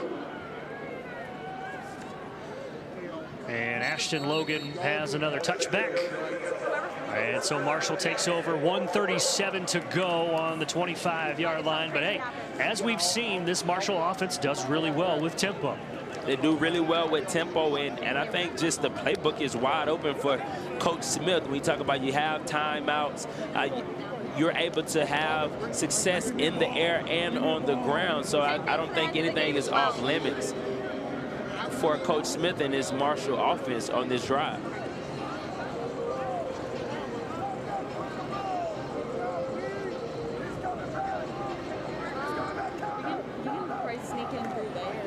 First down, handoff, not a lot of room.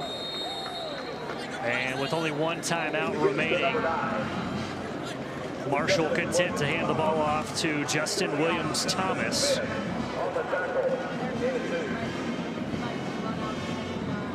Remember, Middle Tennessee deferred, and so they will get the ball to start the second half. Throw over the middle, almost intercepted. A dangerous throw from Del Rio Wilson right into the hands of Jawan Gaston, who had 2 picks a week ago. And now my question is, why are you throwing deep downfield on second down if you run on first down with only one timeout? Yeah, I think, like, to your point, how you go about the rest of the drive depends on your success on first down, right? And so, like you said, hey, run the ball, take some time off the clock, because now MTSU 9 times out of 10 you're going to get the ball back. Yeah, 3rd down and 8. And here's another set. No! Slides out of it. Del Rio Wilson still going and wisely hits the deck at about the 22-yard line. The tackling, or lack thereof, tonight has just been something to behold. And it's almost like instead of bringing them to the ground, they're trying to slam to the ground. And these players lift weights, right? They're strong and they're just not going to fall to the ground. But guess what's coming into play right now? Not having timeouts. The timeouts that they burn is costing the Blue Raiders right here on a possession where they would have liked to get 3. Yeah, Shakai Woods looked like he was getting ready to throw a suplex on Carlos Del Rio Wilson.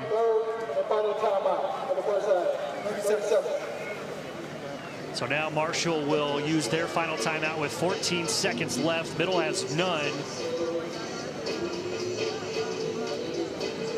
So in this situation, if you're Marshall special teams, are we punting it out of bounds? Are we giving Jaquel Middlebrook any opportunity to return this punt, knowing how dangerous he has been in this first half?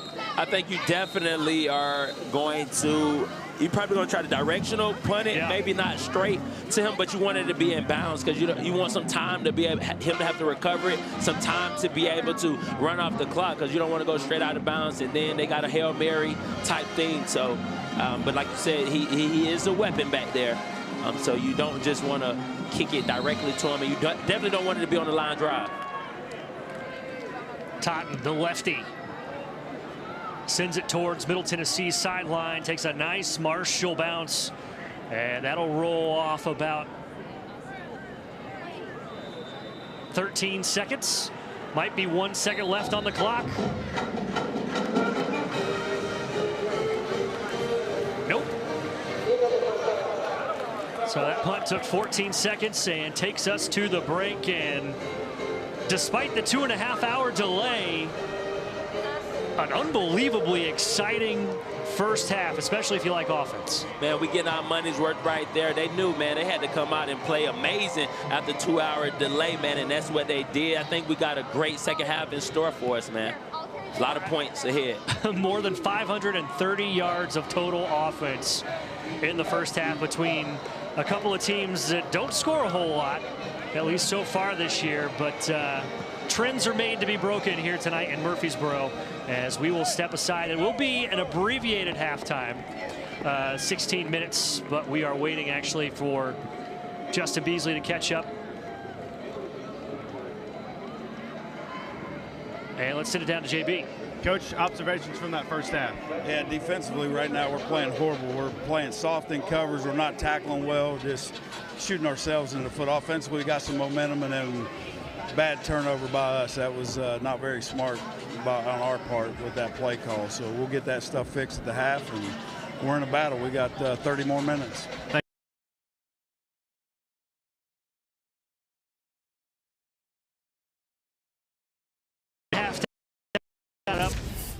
And we'll be breaking down the first half here at the break. Marshall on top by 1 on the road against Middle.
Halftime here in Middle Tennessee. A little bit later than we had originally planned. A 2.5-hour weather delay interrupted this game at the beginning of the, well, halfway through the first quarter, right after Marshall took a 7-0 lead. He's Jeremy Kellum. I'm Jake Rose. Marshall leads by 1, 21-20 here on the road at Middle Tennessee's homecoming. And Jeremy, a little bit of everything in that first half. A lot of explosive plays, touchdowns, fumbles, interceptions, questionable play calls, questionable timeouts. Just, whew, where do we start? Man, I think we start with Marshall. The versatility of their offense. They came into the game being known as a running team, but came out throwing on the opening drive. We seen do what they want offense.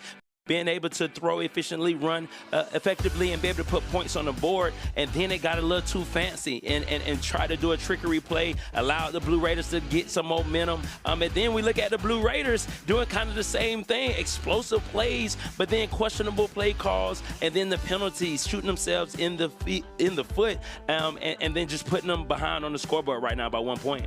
Yeah, over 530 yards of total offense so far in this game, and this is between these two teams averaging less than 20 points per contest coming into this game. So I think a lot of people, when they're checking the scores on their phone, if they're watching at home tonight, they're like, what is going on in Murfreesboro here tonight? But it has been really, really fun and an entertaining ball game here tonight, as our first half stats are brought to you by Murfreesboro Medical Clinic. Play hard, stay healthy with Murfreesboro Medical Clinic, the official medical group of MTSU Athletics. And Jeremy, both quarterbacks actually playing very, very well tonight. Carlos Del Rio Wilson, 10 of 13, 167 yards, 2 touchdowns. And then Nick Vadiato, 13 of 18, 208 yards, 2 touchdowns, and an interception, which may or may not have been his fault. Bad timing on a pop-up there, but both quarterbacks playing very well. Yeah, when you look at the Blue Raiders, this is the Nick Vadiato they know, right? You think about last game against Nevada, not scoring in the first 3 quarters, but finishing strong. But he has came out and played a great first half. So if you're the Blue Raiders, you just want to see him continue to dominate out there, but now get the ball in pay dirt as a, collectively as a whole entire offense. And then if you're Marshall, you're excited because you know you can run the ball. And now you see that, hey, we have a passing game as well. So I think that they're going to have a lot of success in the Sun Belt Conference. We're going to step aside for one more break, and when we come back, we'll have more from halftime. All right, and then There's a line that links.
Welcome back to halftime here at Floyd Stadium. The Band of Blue getting after it. With Jeremy Kellum, I'm Jake Rose. About 5.5 minutes until second half kickoff as we take a look at our keys to the second half. And Jeremy, let's start with the Thundering Herd. What you got in mind for them? When you look at Marshall and you think about them, they're playing a great game, but they have to just do what they do. They started to get too trickery, starting to try to run trick plays, reverses, and it cost them. But just run the ball and throw the ball off of play action. That's their success. They run, then they hit you over the top with a tight end seam right down the field, and they got to limit the mistakes like they did on the botch handoff out there during the second quarter, costing them an opportunity to get a touchdown. So I just think just doing what you do, limiting mistakes, and I think Marshall will be very good this second half. And if you're Middle Tennessee, you might be kicking yourself a little bit for that last drive that ended in a field goal. What do you want to see from Middle in the second? Well, Middle Tennessee, they just have to make sure that they cut out the penalties. They got in the red zone first down in the red zone, and they got a penalty, and it took them out of the red zone. And then you have to take away something. And what I mean by that, you either got to take about the run or you have to take the pass away. But right now, Marshall is having success in the run and the pass, and it's very, very hard for a defensive coordinator to call plays when they're not having success at anything. And so that's what I think the Blue Raiders need to do. They have to take away the pass or the run, and then rally around the opposite, though. But right now, Marshall is able to run with great success, and they're throwing with even more success. 252 total yards for the Thundering Herd in the first half. Middle Tennessee, 282 total yards in the first two quarters, and Middle Tennessee will receive the kickoff to start the third quarter coming up on the other side of the break. Stay with us on ESPN.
Welcome back to the start of the second half here in the Borough.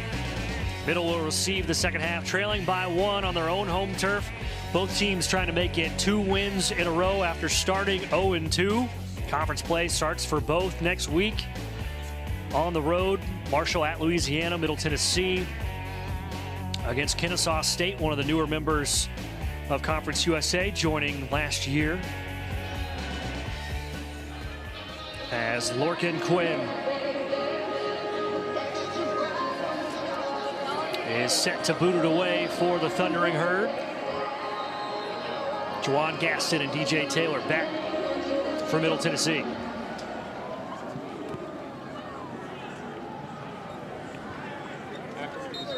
And Quinn sends it to the back of the end zone, and so Middle starts on their own 25-yard line. A very impressive first half for Middle Tennessee on offense. 282 total yards, 208 of those coming through the air. 74 yards on the ground, but 72 of those came from one run from Jaquale Middlebrook in the first quarter.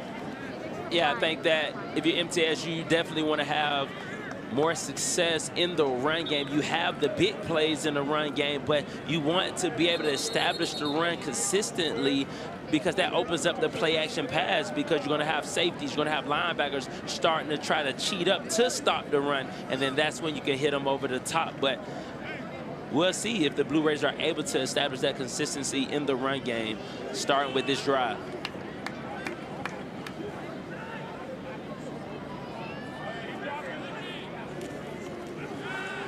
Vadiato taking a shot on first down and just overthrowing Amarion Walker, who he connected with on a touchdown back in the first quarter. Walker had a step.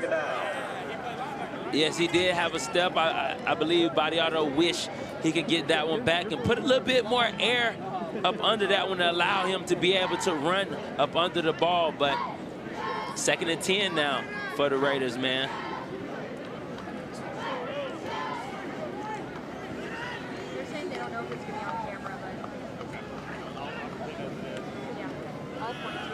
Middlebrook up the middle, picks up about 4. And let's check in with Justin Beasley. Hey guys, got a chance to talk with the head coach Derek Mason after halftime. He said 2 things they're really focusing on in this second half: get off the field on 3rd down on defense, Marshall converting 50% of those, and also score while you're in the red zone, get in the end zone. You could tell there's some frustration there with how the first half ended. Jake, back to you. Yeah, that's something that he really harped to us in our meeting in the middle of the week, and we've seen it come to fruition here tonight as well. 3rd down and 6.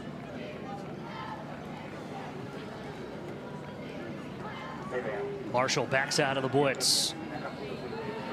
Butler across the middle, picks up the first down, still going, and brought down at the 41-42-yard line. Now, we knew this Marshall defense coming in to this game likes to bring a lot of pressure, but Middle Tennessee's offensive line, which has struggled early this year, has done a fairly nice job of keeping up. Yeah, we don't really see too many QB hits so far this game, and the offensive line has given Vadiato a lot of protection, and I think that speaks to the type of numbers that he's had in the first half. And that was a great play design by Coach Reeder right there, too, on that last play. Vadiato out of the pocket, checking down to the tight end. Hunter tipped in, but a flag is down in the secondary.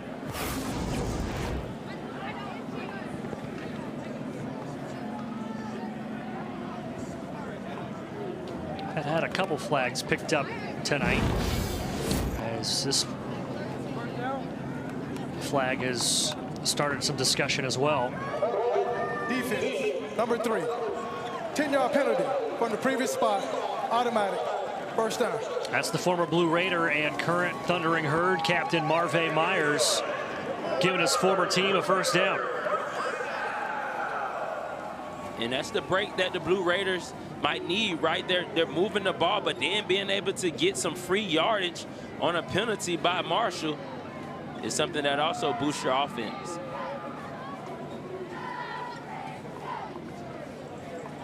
So Middle just on the other side of the 50 in Marshall territory. First down and 10. And Hunter Tipton gives 5 right back.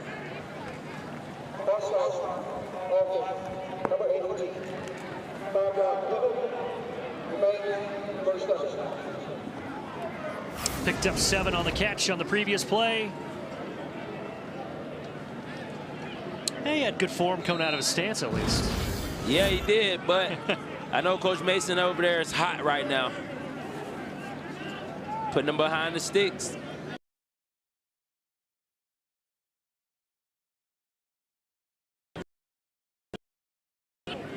Toss play, left side. And Middlebrook, not a whole lot of room on that far side. And making the stop, Boogie Trotter. And that was a little old school play, a little toss sweep right there. Yeah, we've seen the triple option tonight. We've seen quarterbacks under center, which is very rare in this day and age in college football, especially between these two teams. And that was a great job, Boogie Trotter coming up there, chopping out the legs on Jaquel Middlebrook. Trotter, the transfer from Tennessee State from right here in Nashville, or just up the road in Nashville, I should say. Second down, 15. Middlebrook again testing out that left side. This time he has room and knocked out a few yards shy of the first down, but another nice pickup by Jaquel Middlebrook. And now we're starting to see why Derek Mason was so hyped about this running back. Oh, for real. Like, you just see his explosiveness. You see his toughness. We seen him on the first run in the game break tackles and have the distance to go for a 70-yard run. So you just see how versatile he is as a running back, and he catches out the backfield. He's really a 3-down back, something that we don't see as much, especially on the college level. And that run gives him a new career high, 89 yards on the ground on just 6 carries. Of course, he had that huge run to set up Middle Tennessee's first touchdown back in the first quarter of 72 yards. Thaddeato, head fake, and he's brought down. Well behind the line of scrimmage, Cam Smith, the safety, coming up from the blitz. And that was definitely a coverage sack right there, because when you see Cam Smith was kind of the spot. The delay, not attack, right? And so Nick Thaddeato, he got to get rid of that, because it was a coverage sack. Nothing's downfield, and now you find yourself outside of the pocket still trying to buy time, and then you end up taking a sack. But great job by Cam Smith, because he was a spy. And as a spy, you track the quarterback, and then once they settle their feet, you come downhill, and that's what Cam Smith did. Ashton Logan out to punt. Short punt, taking a Middle Tennessee bounce well inside the 20, and that's going to roll right to the 1-yard line. A brilliant punt and punt coverage from Middle Tennessee's special teams. Long way to go for the Herd coming up on the other side of the break. You'll always win when you choose Murfreesboro Hyundai. Whether you're scoring a great deal on a new vehicle or bringing your current ride in for quality service, our team is committed to going above and beyond, so your experience is seamless and stress-free every time. That's better than a touchdown. From competitive pricing and flexible financing options to exceptional customer service and transparency in every interaction, we're cheering you on. You can trust us for all of your automotive needs. Come see us at Murfreesboro Hyundai and discover the experience you deserve. No matter what brings you in, a fever, the flu, or a last-minute injury, MMC Now makes care easy. Walk right in, get seen quickly, and your visit connects directly to your MMC doctor. Care you trust, with providers you know, with digital check-in and multiple locations around town. MMC Now is here when you need us. I help people. I create music. I shape the future. I am an entrepreneur. I inspire people with more than words. I ride forward. The sky is not my limit. Find your blue at MTSU. The best traditions set a standard, a belief fueled by grit, revolutionary smarts, and a clear vision for winning. Because a strong tradition makes fans of us all. Get 3.9% financing for 72 months, plus $2,750 bonus cash on F-150. Only at your local Ford dealer. 55-yard punt from Ashton Logan buries the Thundering Herd at their own 1-yard line. 10:39 to go here in the third quarter with Justin Beasley and Jeremy Killam. I'm Jake Rose. Thanks for sticking with us through that 2.5-hour weather delay that kind of kicked things off here in the first quarter. Game was sitting to a delay about, 30 seconds after Marshall scored their first touchdown in the first quarter. And then when we came back, it was just two big heavyweight fighters just throwing punches and landing punches. 3 touchdowns in the matter of a couple of minutes, in a matter of about 7 plays. Marshall has a 1-point lead back against the wall. Looks like they've got their own tush push coming. And that'll pick up about a yard. With that ball is out.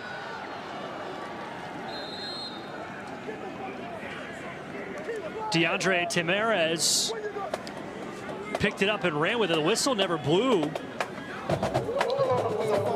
Recovered by the offense and advance. Second down. Huh. I wonder if it didn't even see the ball fly out of the yeah, I wonder if it was the little Giants, when they put the ball down. Fumbarooski. That's right. We'll have to get a replay of that one because I couldn't see it from up here. But DeAndre Tamarez sure did. So second down. Handoff might pick up a couple. I'm almost hesitant to say. We've seen so many running backs slip and slide out of tackles here tonight as Antoine Roberts, the kid from Nashville, product of Pope John Paul II High School on the north side, getting his first carry tonight. And about 50 family and friends from the Nashville area come to see him play tonight. About 45 minutes away from downtown Nashville here in Murfreesboro. Third down 4. High snap. Del Rio Wilson staying with it, and Middle Tennessee wraps him up at the 5-yard line, and that's the best defensive stand we've seen from Middle so far tonight. And that was all because of special teams, right? It changes the way that the offense is going to call plays, and then as the defense, when you got them pinned back, now you just are able to be aggressive because, you coming downhill, they're not going to risk throwing the ball and a turnover right here. So just great job all around by the MTSU special teams, the punt team, and their defense right here.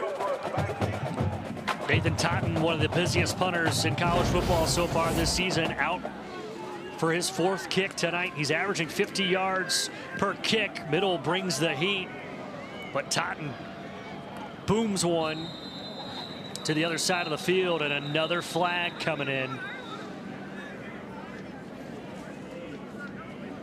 Thrown at the Marshall 40.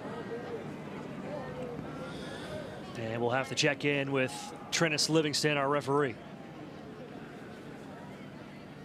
During the kick, holding on the return team. 10-yard penalty from the end of the kick, 1st and 10. Timeout. So we will go to break. 8:23 to go, and when we get back, Middle's got the ball, trying to take the lead here at home.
take a look at what's going on around Conference USA. James Madison all over Liberty.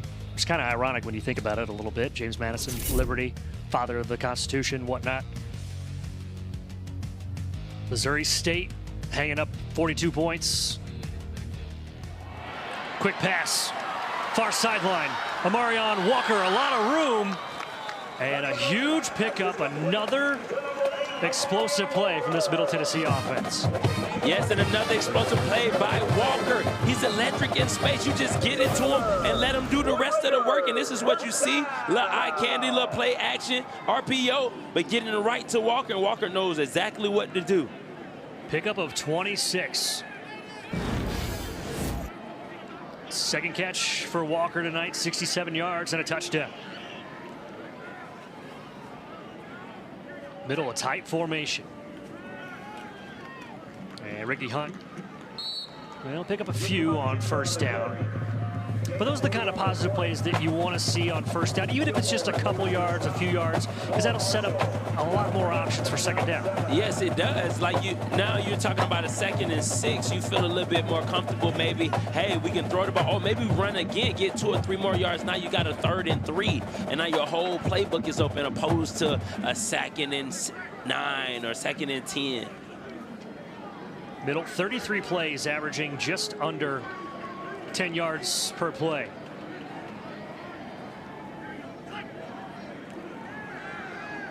Vadiato with time, taking a shot towards the end zone. And a flag is down as Marvay Myers and Najee Cox were going at it. Myers knocked it away.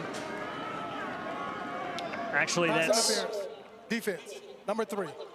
15-yard penalty from the previous spot. Automatic first down. It's actually Amarion Walker, the receiver. Yeah, former DB, tough play.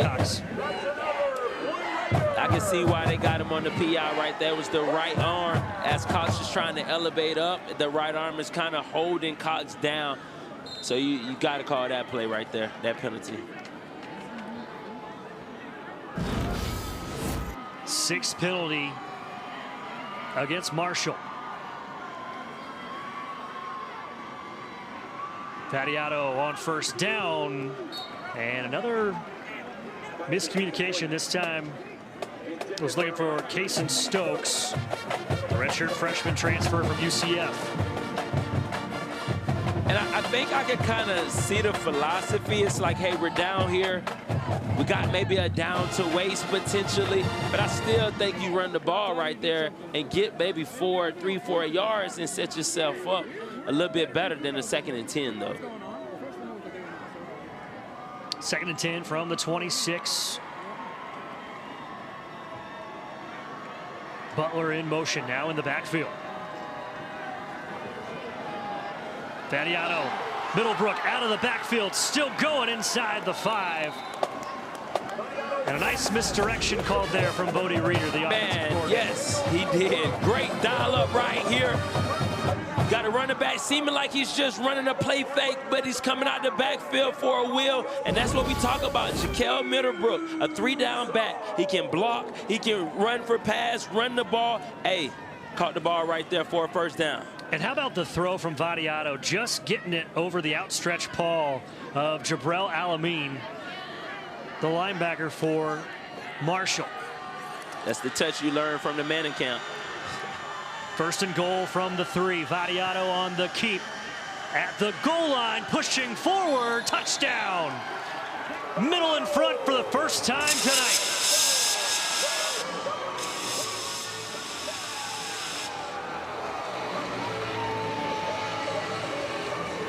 And that has to be the best drive of the game for the Blue Raiders. The RPO lead blocker from Jaquel Middlebrook. And Nick Vadiato gets in the end zone. And you saw Derek Mason put up the 2. Offense stays on the field for the 2-point conversion. Try to make this a 7-point game. Yeah, extra point doesn't help you right here. Yeah.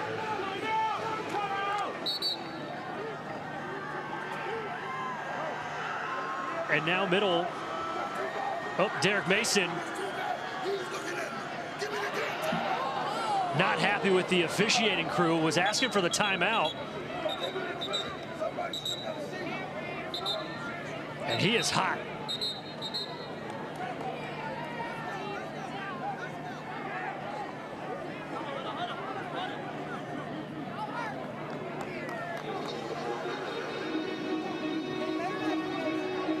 So Middle will use a timeout.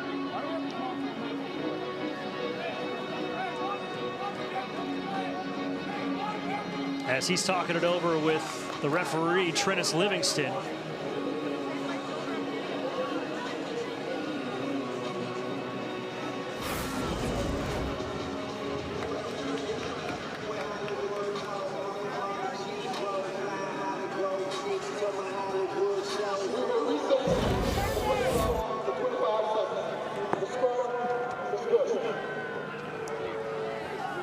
So we're showing that Middle has been charged a timeout, but that has not changed the official scorebook yet. And it's not showing on the video board here. But here we go for the two-point conversion. Vadiato in the gun to throw. Here comes the blitz across the middle, caught. Hunter Tipton makes it a 7-point game for Middle, as the Blue Raiders lead for the first time this evening. And man, Nick Vadiato took a shot right there. He stared it right down the barrel right there. Great job by Nick Vadiato. And I just think that was just a whole series of great MTSU football, from the punt to the defensive stop and to the touchdown.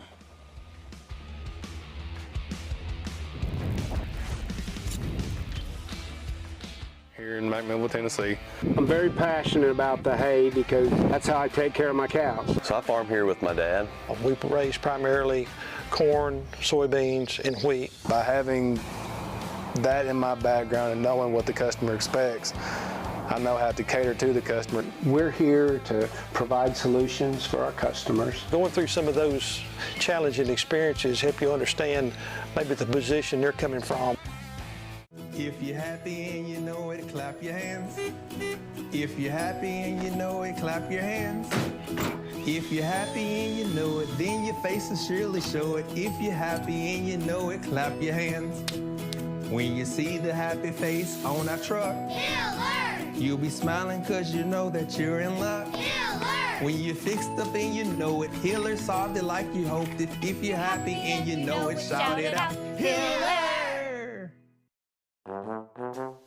Okay, Lightning, it's your turn. Come on back. How's it going, man? I'm Dr. Hensley. Nice to meet you. Just gonna take a look at your teeth, okay? Oh, very nice. Wow, look at those teeth.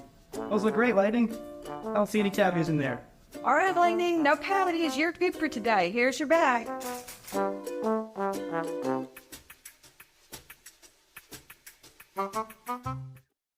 Weekdays are a grind. Traffic, overflowing inbox, missed calls. Your weekdays deserve better. And this October, Conference USA is bringing better straight to your living room. Weekday CUSA is back. Conference USA is here to make your weekdays fun again. Enter a world of college football bliss. Treat yourself to touchdowns, turnovers, and the thrills that come with weekday CUSA football. CUSA is the star of the show weeknights all October long. Don't miss 1 second of the action.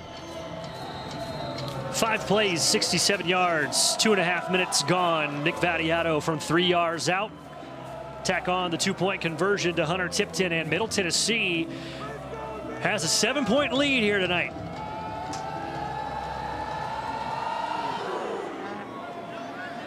Short kick heading towards the Thundering Herd cheerleading squad. And a legal kick out of bounds will give Marshall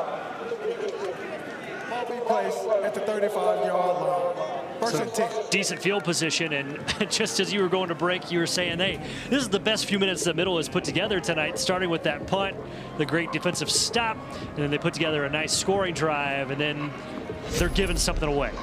Yeah, I think we're able to see why it's 3 phases of the game, and I think probably the first time all season that MTSU was able to put it all together in just one complete series from the, like I said, from the punt to the defensive stop and to the touchdown on offense. But then, like you said, you come back out on the kickoff, and you got one of the best kickoff teams and kicker in the nation, and you kick it out of bounds. Del Rio Wilson throwing, first down, long throw to the Middle Tennessee sideline. And DeAndre Tamarez be close to a first down, but just shy, about a half-yard shy. A couple of Blue Raiders making the stop. And this second down run, stop behind the line of scrimmage. DeMonte Smith. The tackle for loss for Smith came into this season with 6 career tackle for losses. Already has 6 already in the first 4 games this year. Yes, he's a difference maker on that defensive line, like right there on the tackle for loss. Great play by DeMonte Smith. Quickly, 3rd and 2. Del Rio Wilson to the right side is going to be really close. It's going to be stopped right at the line to gain.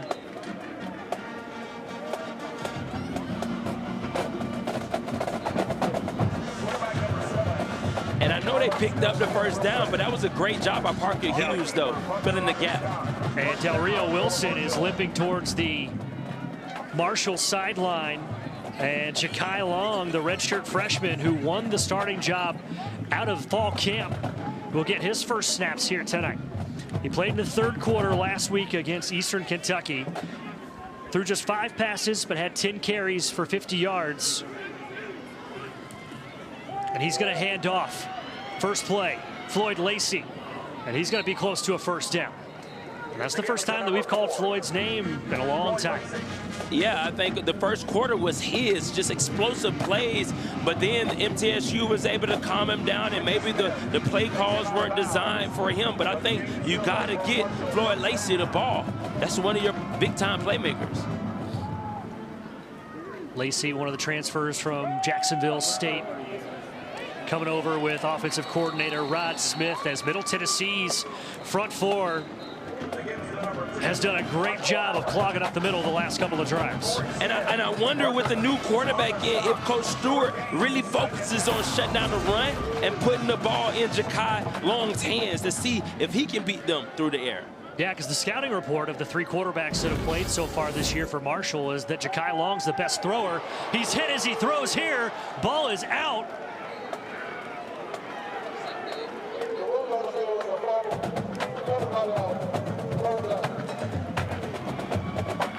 Marshall able to recover, but now it's 3rd down and long. And mama, there go that man, DeMonte Smith, once again, making an impact play for the Blue Raiders. 76, Tariq Montgomery from St. Vincent St. Mary High School in Akron, Ohio. Ever heard of it? Yeah, man, I think the best player to ever play basketball came from this school. Jeremy Kellum. LeBron James. LeBron James. We're going to get a review of the fumble. Jeremy and I might have to have a conversation off air while this play is being reviewed. The current ruling on the field is a fumble.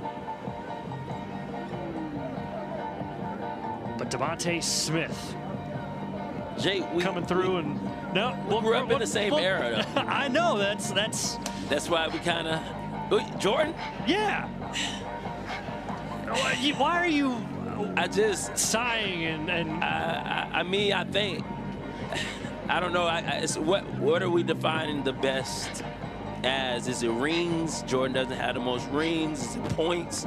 LeBron has the most points. I mean, like what, you know? But the video review. The ruling on the field is upheld. 3rd down. So the ruling of a fumble is upheld. Remember, that's the new verbiage we're using this year. No more play stands or play is overturned.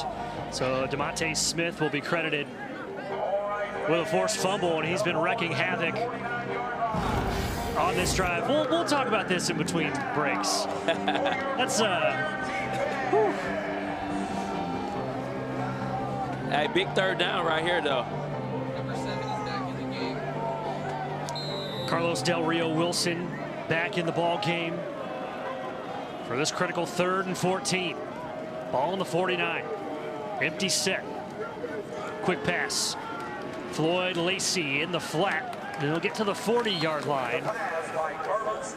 And now Marshall's in a bit of an interesting situation field position-wise. 4th and about 5 to go. And it looks like they will send the punting unit out for the 5th time tonight for Nathan Totten. Yeah, I knew it was going to be a quick throw. You go empty, you don't have anybody back to protect Del Rio Wilson. I think they thought about it, but they're going to go ahead and play the field position game.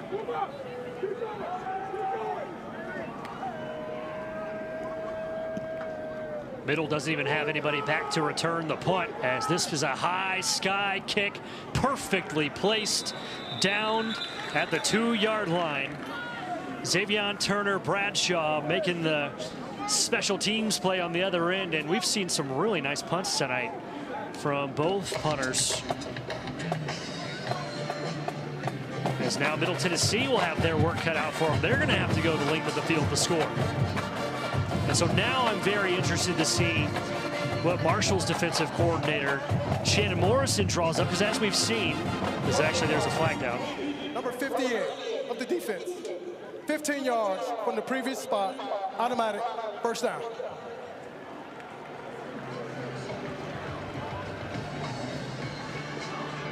Just a crushing. So was this roughing the kicker? I didn't.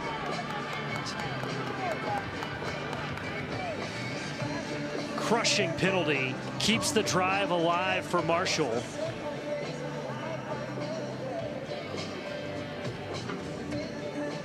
To be honest, I did not see the flag thrown until they actually made the announcement. And the flag was way back. Yeah, it was at midfield. It was at the 50-yard line.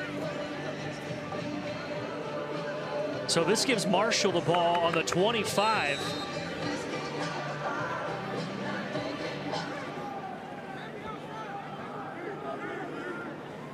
Yeah, personal foul on Corey Smith. Yeah, we'll have to get a replay after this play.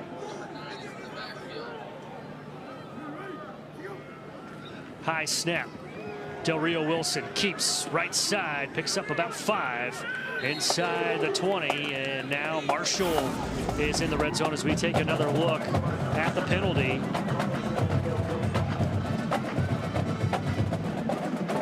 Leaping? That's maybe it's the type of rule, like even like when a lone snapper, you can't be, you can't cover the lone snapper. Yeah. Maybe that's the type of thing you can't leap over the 3 little bears.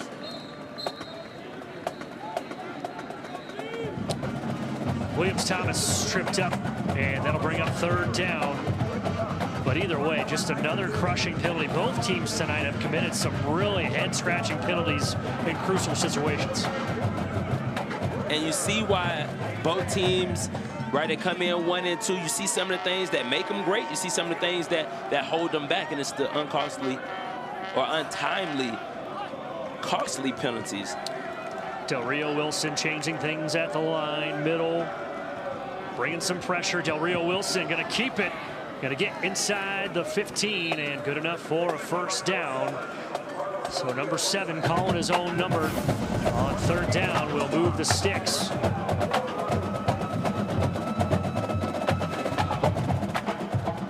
And the thing is, Marshall can still get a 1st down here on these new set of downs. Yeah. Yep, line to gain is about the 4-yard line. Here on 1st and 10 from the 14. Del Rio Wilson, lob shot to the end zone, back shoulder, and here's the flag as he was looking for Adrian Norton.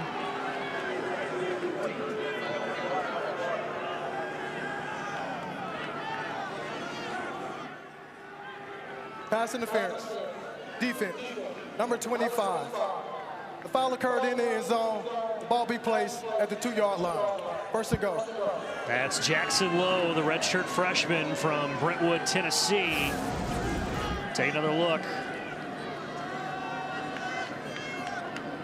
As a former DB, you're taught, hey, play the fade, turn your head back to the quarterback. I don't know what else he could have done, and he didn't push off on the receiver. No, they were tough call, jockeying with their hands, but neither one was really pushing off as much as they were keeping each other in check. But yes, you're right. Yeah, turned his head at the right time. And Ja'Kai Long is in at quarterback for Marshall. Handoff near side, and losing a yard or two. Very great job. You're taught as a third to be able to stretch it as far as you can. In that time, the Blue Raiders were able to stretch that run play all the way to the sideline, limiting the game. Buaz fired there to chase him out of bounds. And that play will take us to the fourth quarter. A big 2nd and goal coming up on the other side of the break. Marshall trying to tie this thing up late into the Tennessee night. Fourth quarter coming up next on ESPN.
Second down and goal from the 4-yard line.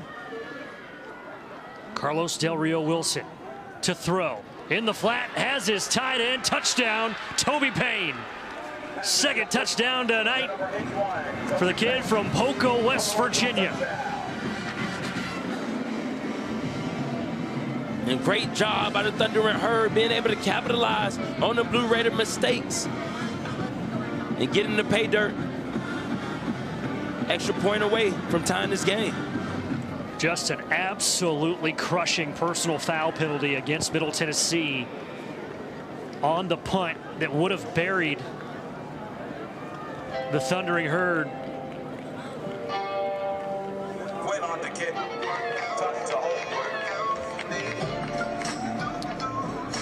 So now Lorcan Quinn out to add the extra point. I guess we're just double checking to make sure that Toby Payne broke the plane with the ball.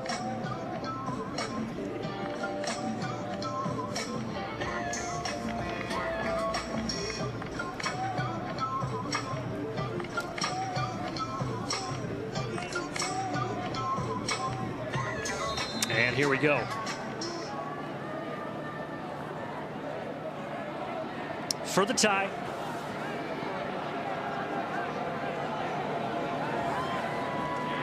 Quinn up and good. So 12 plays, 65 yards, 6 minutes exactly. And the Thundering Herd have tied this game up at 28 apiece. And we've got a heck of a ball game here late into the Tennessee Saturday night here in Murfreesboro. A game that was interrupted for 2.5 hours almost by a pretty nasty rainstorm that swept through right after Marshall scored their first touchdown about halfway through the first quarter. And then after that, these two teams trading blows back and forth over the course of about 7 plays. We had 21 points. And then things started to slow down a little bit. Game started to find its rhythm late in the second quarter, and now here we are tied at 28.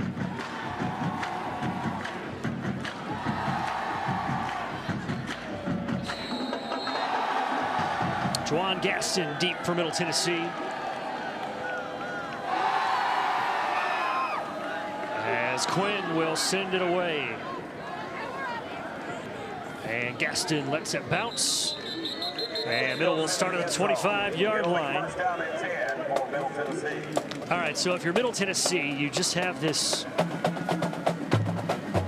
backslide of a penalty that essentially ties this game up at 28. How do you respond on offense? I think you just go back to what was working that last drive. You got to be able to establish the run on first downs, to be able to shorten your second and third down, to be able to open up your playbook, and then being able to run play action or RPOs off of the success of the run game.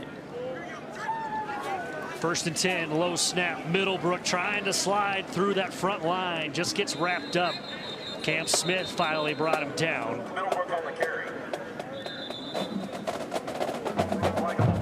And Braden Ward looks like he's shaken up for the Herd. That's a snap. 5-yard penalty. Replay. First down. 10th penalty tonight for Middle Tennessee. And last year they were #1 in Conference USA. And if you looked at the first 2 games, it wasn't as bad, but they're starting to trend towards being at the top of the conference. And if you want to lead the conference in any category, it is not penalties, because it makes it so hard to win. And we see that for the Blue Raiders. Yeah, penalties cost points at a certain point. And Middle Tennessee moving backwards on first down. Now 1st down and 15. We still have yet to see Marshall's defense bring too much heat. Battiato on the check down, and the pass is dropped. Tavion Galloway, the backup tight end, couldn't hang on to it.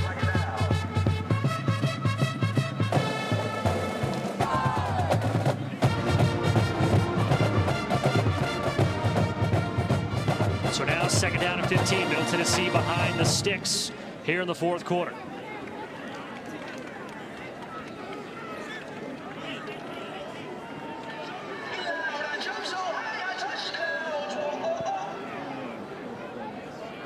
Tight set for Middle Tennessee. Battiato throwing far side. Najee Cox will pick up a handful. So now 3rd down and manageable here. Yeah, and that was a good throw by Nick Battiato. Deep out route, which as a DB, that's a great opportunity to try to get a pick 6 on a deep out route from the opposite hash. But, man, Nick Battiato has a live, strong arm, and he's able to get there. And you see that a lot in Coach Breeder's offensive plays.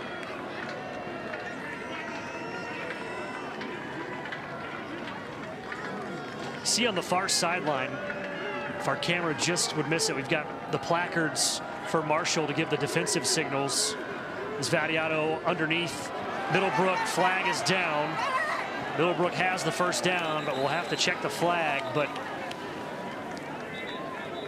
saw a sign over there that said Danger Dojo.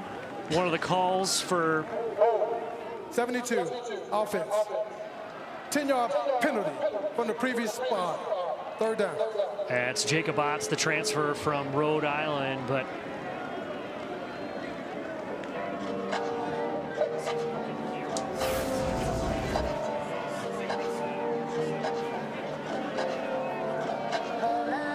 th penalty tonight for Middle Tennessee.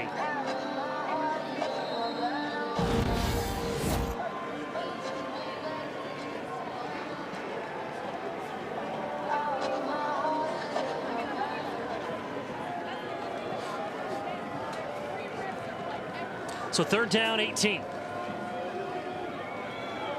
Vadiano to throw. Here comes the pressure across the middle. And he hit.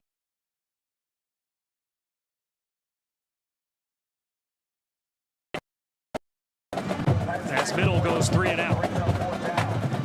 And a great job by the Thunder and Hurd. And I think if you're Middle Tennessee, it's like, hey, if we're not going to get a first down, let it be because Marshall did a great job and they made great plays and they stopped us. But when you're stopping yourself with 2 penalties on 1 drive, it's just very upsetting. Logan end over end kick, fielded. Floyd Lacey is a dangerous return man. It's wrapped up. And Marshall will have nice field position at the 44-yard line. As we head to break, 3:17 to go. Tie game, 28 apiece.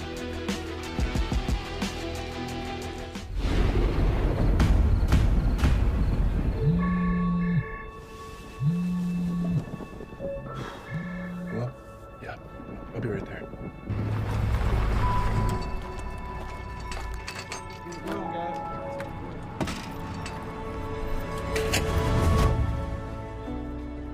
It takes all of us to power a community, both in plain sight and behind the scenes. Middle Tennessee Electric, bringing good energy.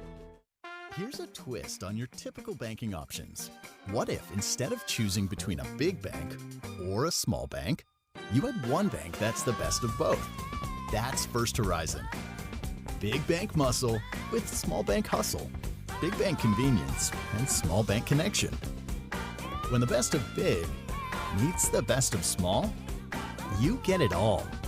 To help you on the road to your horizon. First Horizon Bank. Window World is a local family business that proudly supports our community. We're your neighbors living in the towns you call home. We attend the same schools, local restaurants, and grocery stores. We proudly support our military, first responders, and St. Jude's Children's Hospital.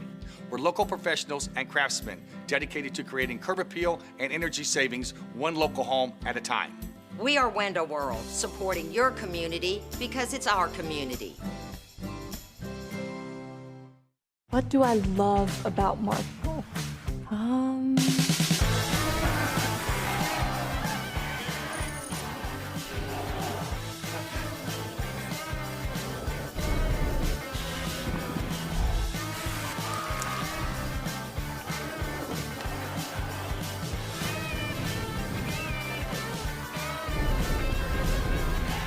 How much time do you have?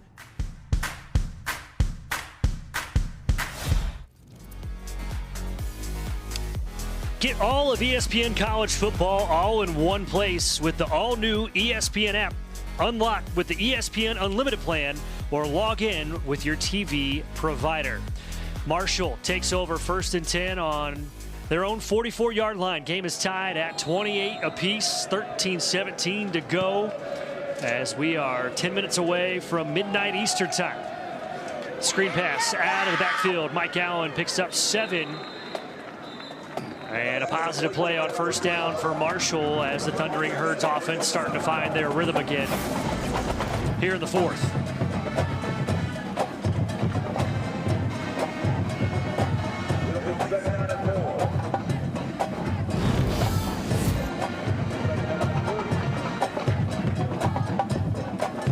Second down and 3.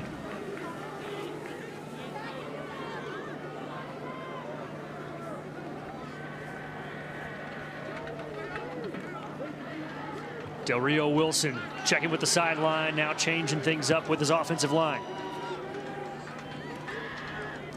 Read play. Allen will take it for a first down at the 45-yard line.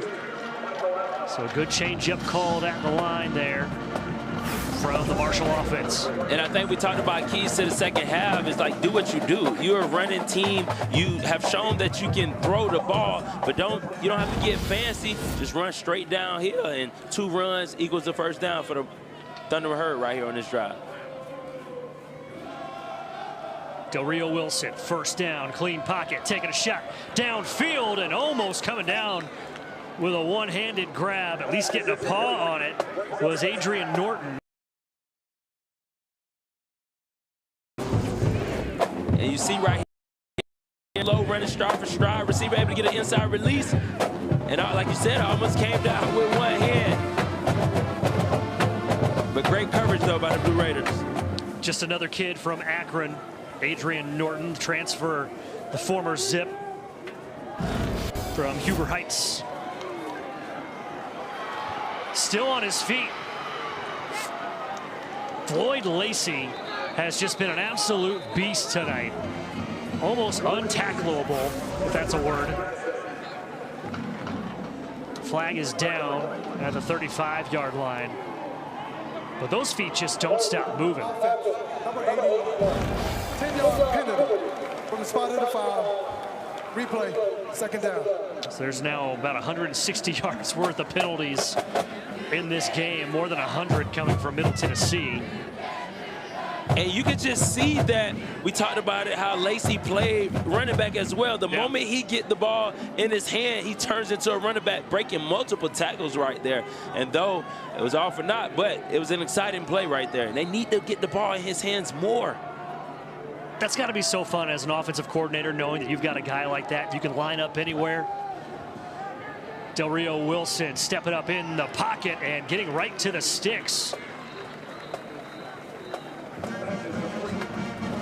DeAndre Tamarez.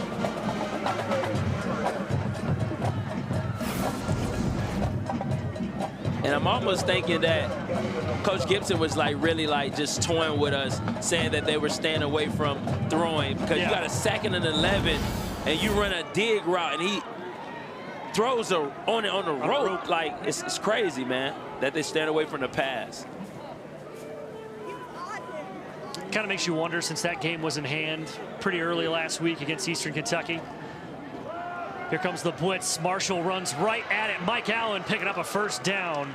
And now we're seeing offensive coordinator Rod Smith starting to hit these changeups and curveballs the other way for base hits.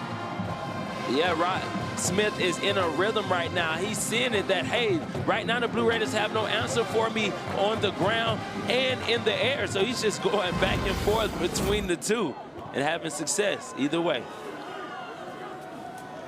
Del Rio Wilson throwing, first down, looking downfield, touchdown in stride, DeAndre Tamarez. An absolute dime from Carlos Del Rio Wilson.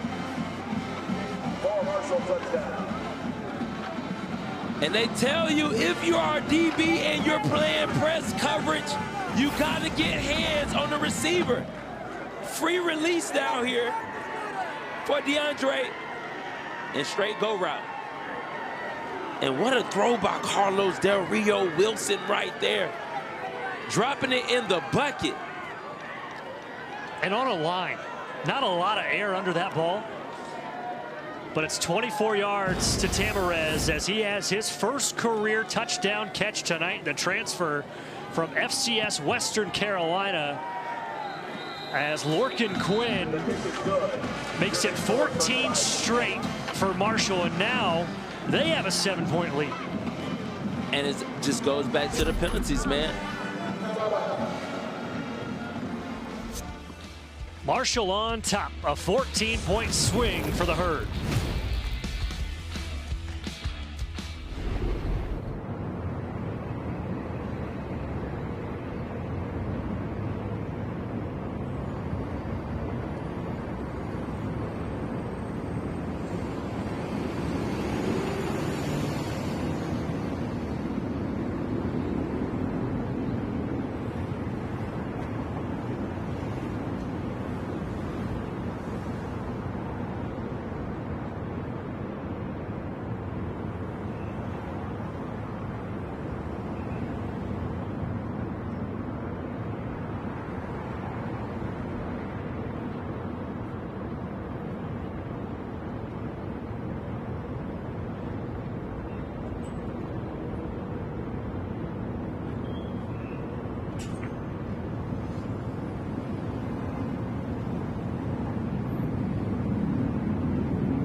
Carlos Del Rio Wilson hooking up with DeAndre Tamarez after 7 plays, 56 yards, and 3 minutes and 5 seconds on the touchdown drive, giving the Thundering Herd a 7-point lead. And Del Rio Wilson was a highly recruited 4-star recruit coming out of Cartersville High School in Atlanta. Top 20 quarterback in the class of 2021. Originally committed to Florida. Was there for a year, transferred to Syracuse for 3 years, only played in 14 games, as Gaston is going to return this deep in the end zone. Has a little room. Flag coming in as he's brought down at about the 26, 27. But Del Rio Wilson transferring into Marshall was named the starter coming into the summer. Out of spring ball, he was going to be the starter for this squad. Doing the return, number 47. 10-yard penalty from the spot of the foul, 1st and 10.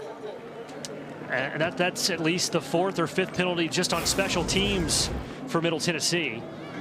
But back to Del Rio Wilson. Florida, 3 years at Syracuse. Played quite a bit, 14 games.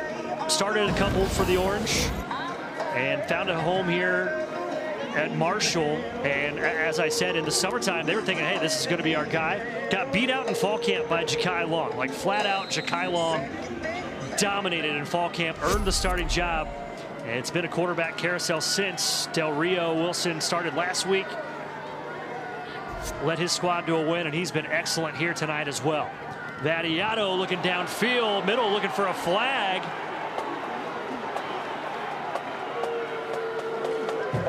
Not going to get it. Was looking for Evan Potiker, the tight end, who doesn't have a catch all season.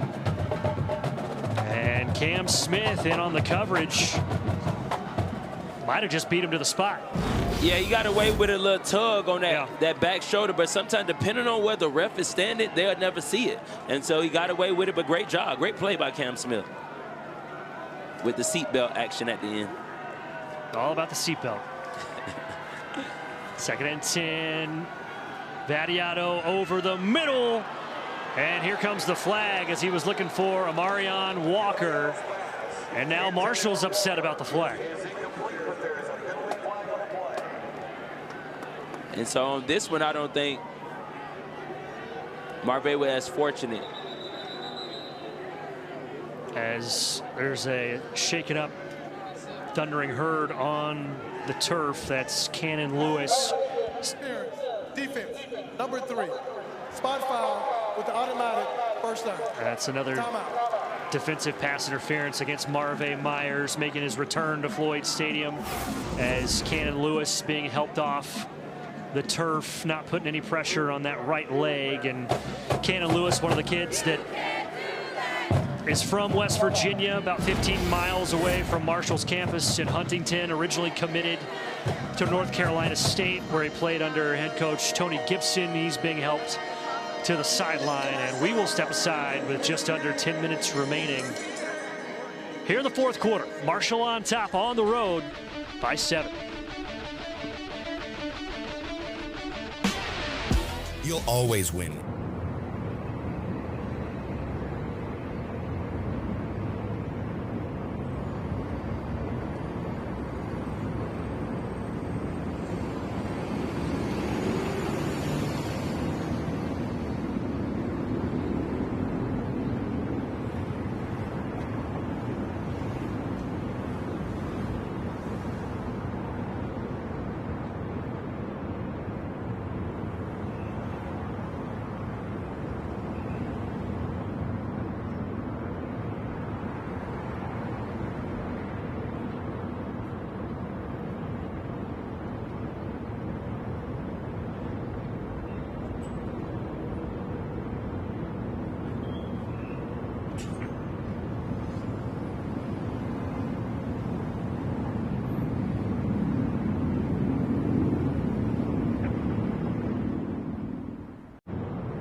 First down and 10 for Middle Tennessee on about the 22-yard line after the penalty.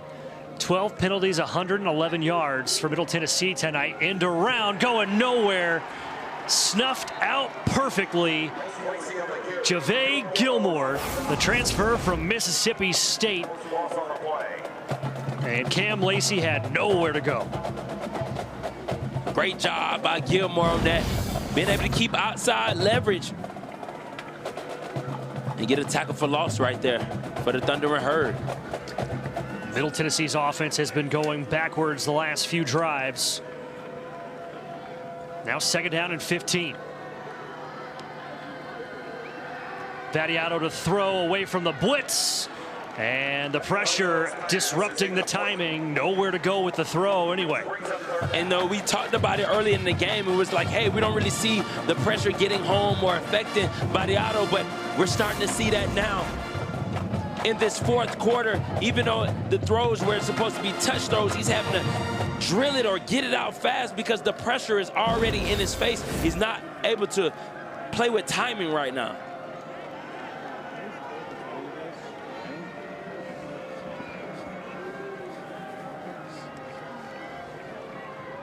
Third down, 15. Three-man rush. Vadiato stepping up. Vadiato going down.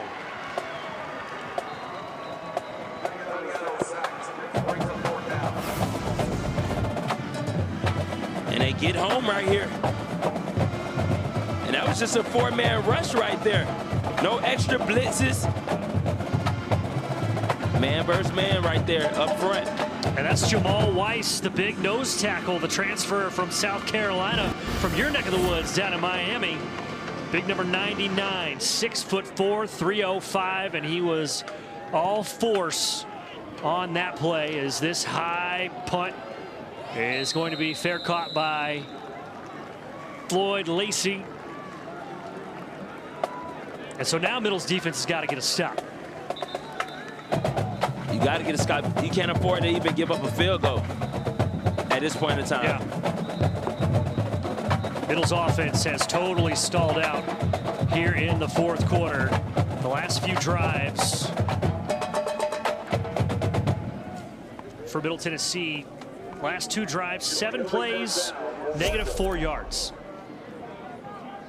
And they've only taken about 3 minutes off the clock total.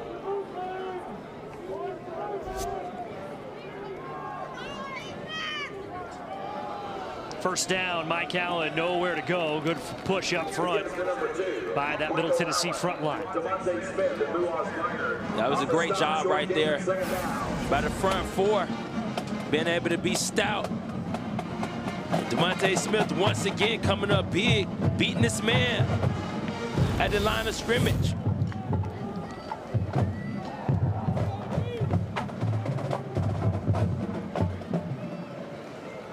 Second down and 9 for Carlos Del Rio Wilson, a career high 4 passing touchdowns tonight. Empty set, now Allen in motion. Allen's got it. Slips to the outside, still on his feet, still going, finally brought down, and a lot of running just to get back to the line of scrimmage. And that's Abdul Muhammad making the stop from the quarterback spot. And that was a great job by Abdul Muhammad right there, coming up and ensuring the tackle right there, setting up a 3rd and long. And if you're the Blue Raiders, this is what you want Del Rio to be in right now. A 3rd and long, predictable passing down 9 times out of 10. And so now Coach Stewart can call a little pass defense right here. Might send a little pressure, a little fire zone, pressure with a little zone behind it.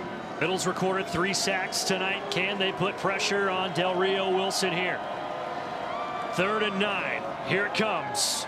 Del Rio Wilson taking a shot on that far sideline. And caught. And guess who? Floyd Lacey.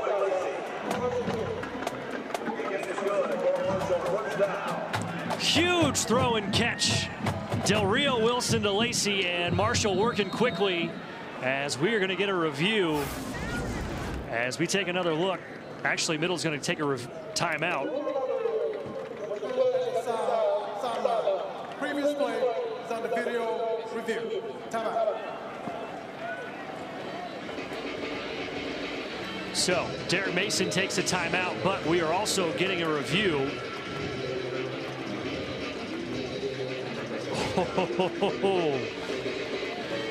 I think Mr. Lacey got the two-toe tap. Tony toe tap. Yes, he did. My vantage point.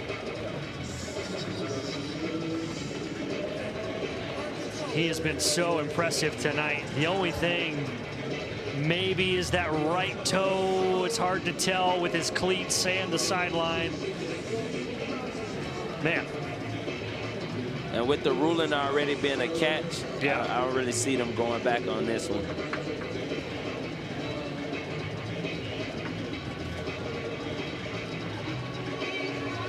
Floyd Lacey tonight. A couple of rushes for 42 yards. Right now, 5 catches, 116 yards, and a touchdown on 6 targets.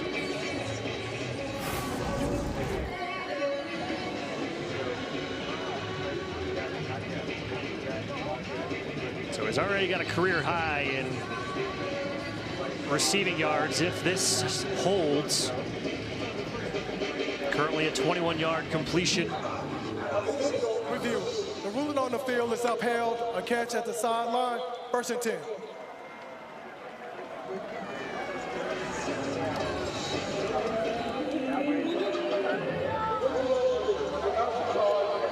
So there you have it, a 21-yard pickup for Marshall. 6:42 to go, and what a throw on 3rd and 9. A dime back shoulder throw too. Del Rio Wilson, 18 of 22, 261 yards, 4 scores through the air, including 1 on the ground.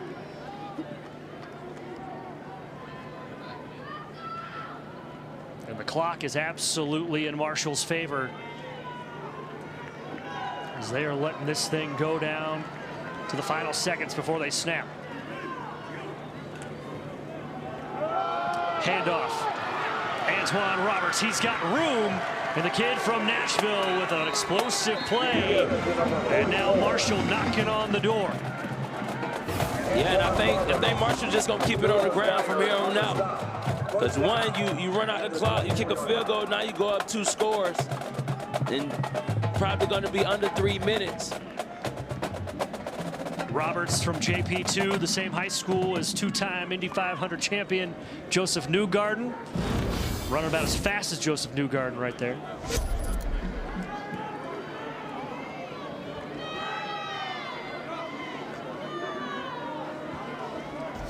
First and 10 from the 25.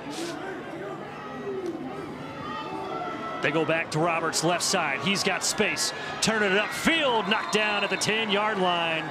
And now this Marshall running attack, imposing their will against this Middle Tennessee defense that's looking a little gassed. Yeah, and it's starting really with the outside receivers blocking the exterior defenders of MTSU. The defenders of MTSU have to fight outside. They have to make sure they keep their outside shoulder free. And you see it on this play. You get blocked in and you got outside leverage. You cannot afford that. But great job, though. Great execution by Marshall. And like I said, they're just going to run the ball here on out. 33 yards for Roberts on the last 2 carries. And they go to Allen. He's fighting through tackles, breaks free. And Mike Allen trying to shut out the lights here at Floyd Stadium.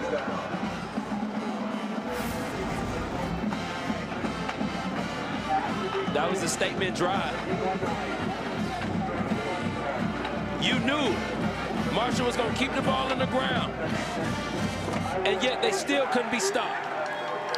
What a great job by the Thundering Herd. Mike Allen throwing shoulders and stiff arms. And that right there is the kind of football that Tony Gibson wants to play.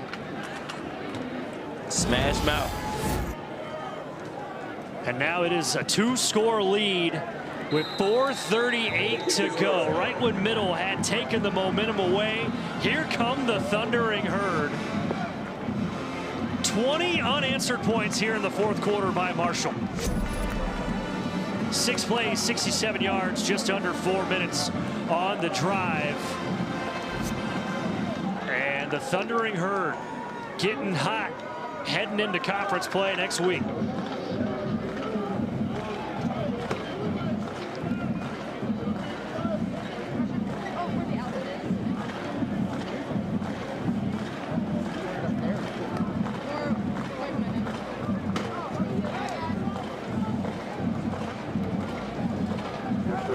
Middle still has 3 timeouts. Trailing by 14 at home. What a fourth quarter. A 21-point fourth quarter for Marshall here on the road.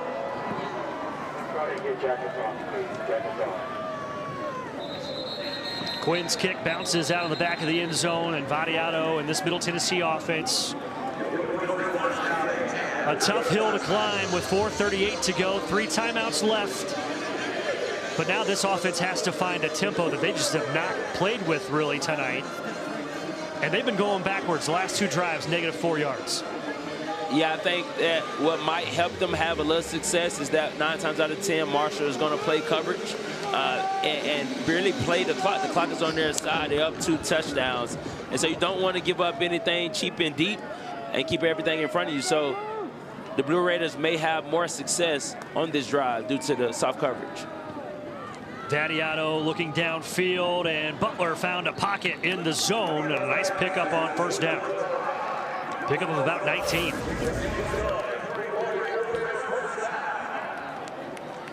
Yeah, I think it's kind of like last game against Nevada. When you have Nevada, you're winning 13-0 with 6 minutes in the game. So your play calling kind of changes. You get a little bit soft in coverage. Here comes the blitz from the corner. Vadiato stays up. Darrell Sweeting was well on his way to his 2nd sack. Somehow Vadiato stayed on his feet, ducked below the hit. And it's almost like Sweeting just thought that Vadiato was going to hit the deck. Yeah, I think that in today's game as a defender, when you get around the quarterback, you're a little undecided. Sure. Should I hit him? Should I lay out? I don't want to be suspended for the next game. It's in the second half. And then you end up missing, you still got the sack, but you missed the tackle. It could have been a harder hit on the quarterback. Vadiato throwing, 2nd down, checking down to Middlebrook out of the backfield. He will get to the 50-yard line, and now the scrum will push him back. But the clock continues to roll. Middle Tennessee's got to start using these sidelines. And now Middlebrook will gingerly head to the sideline.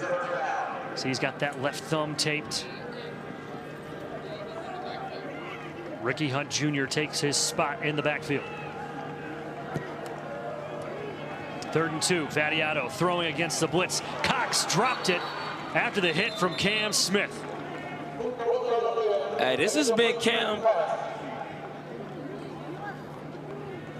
This has been Cam Smith's 2nd half, man. He's been making plays all over the field.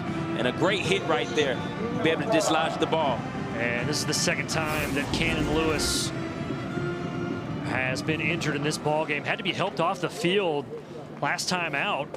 Wasn't putting any pressure on that right leg. And you see just awkward contact with his own teammate, and he's being checked out by the Marshall training staff. Mentioned Lewis came over with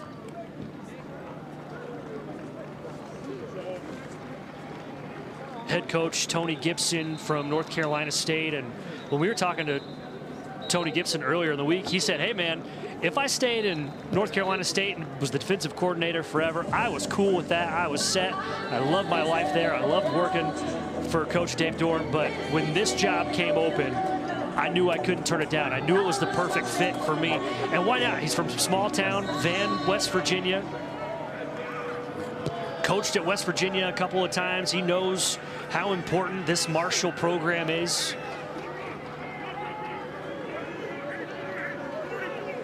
And he's got his team in a pretty sweet spot, up 14 with 3.5 to go on the road.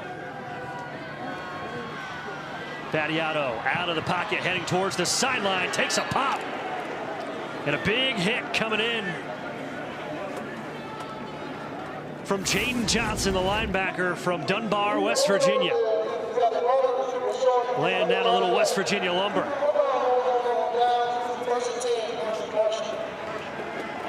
And that'll turn it over on downs. And not only was that a hard hit, but it was the hit that prevented the Blue Raiders from getting the first down. And you talking about flying all over the field. That's what the Thunderbird Herd been doing all night. And, man, Jaden Johnson, because he was in courage. He was guarding the receiver. Then he seen eyes. He seen Nick Badiato get out of the pocket. And he said, hey, I got to go seek, and I got to go hit. And that's what he did. Great stop by him.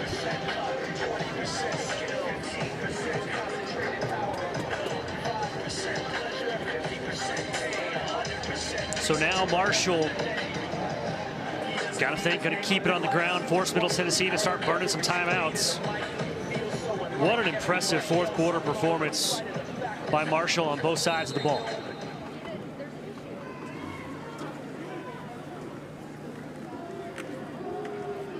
Handoff up the middle, Mike Allen picks up 6. And Marshall now over 430 yards of total offense, as Middle will use their first timeout with 3:19 to go.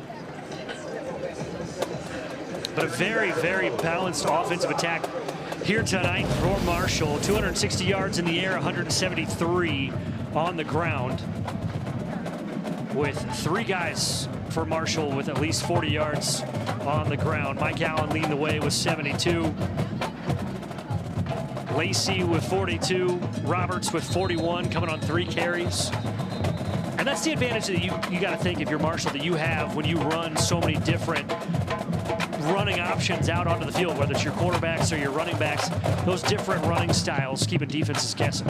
Yes, when we don't have just one go-to player, then you can just call any play, because you believe, like, hey, man, if I get it in Lacey's hand, I'm going to have success. If I get it in Allen's hand, I'm going to have success. So it just makes you more dangerous as an offense. Hand off again, Mike Allen, good enough for a first down. And the sign that you're dominating the game is that even when the team knows what you're going to run and they still can't stop you, you have imposed your will on the team, and that's what the Thunderbird Herd has done to the Blue Raiders. The Blue Raiders know that they have to run, and they're still picking up 5-6 yards per carry. Yeah, if this, I know we often talk about football and boxing terms, punches, counter punches, haymakers, but this is a full-on rope-a-dope from Marshall as Mike Allen picks up another 9 yards on the carry, but taking the punches for the first 3 quarters, weathering the storm, and then at the same time wearing out that Middle Tennessee defense. And then when that, that 10th, 11th, 12th, those championship rounds come in, then you're starting to throw the heavy punches. You're right, and I think that Marshall kind of got comfortable. They felt like they was in control of the game first half, and then they started doing the trick plays, but then they come out in the second half and say, you know what, let's just do what we do. We run the ball, play action. Run, play action. And now they don't have to throw the ball. They're up by 14 points, and now they're just really just running the ball all over the Blue Raiders right now. And just a great sign, man. Coach Gibson, I think he might get some more Taco Bell tonight, man.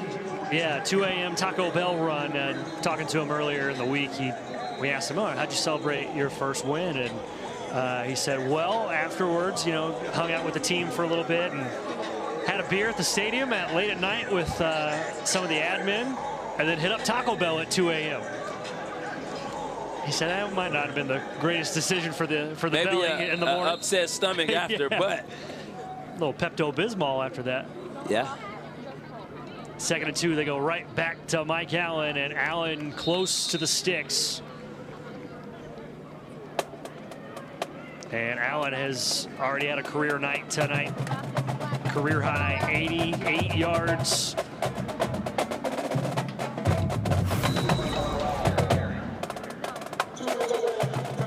And that'll bring us to the 2-minute timeout. What a fourth quarter performance from the Thundering Herd tonight on the road, trying to make it 2 in a row.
Derek Mason, all I can do is watch from the Middle Tennessee sidelines. His team down 14, tied this game up at 28 in the third quarter, but since it has been all Marshall here in the fourth, as Mike Allen will pick up the first down on 3rd and 1.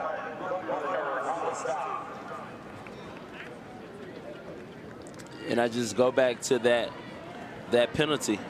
Which one? There's been the punt. Yeah. The punt. That one right there changed. It shifted momentum right there.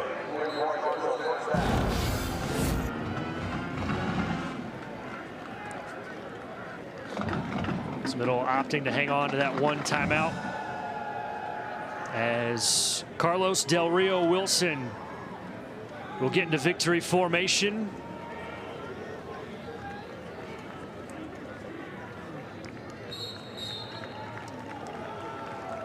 And takes the first knee.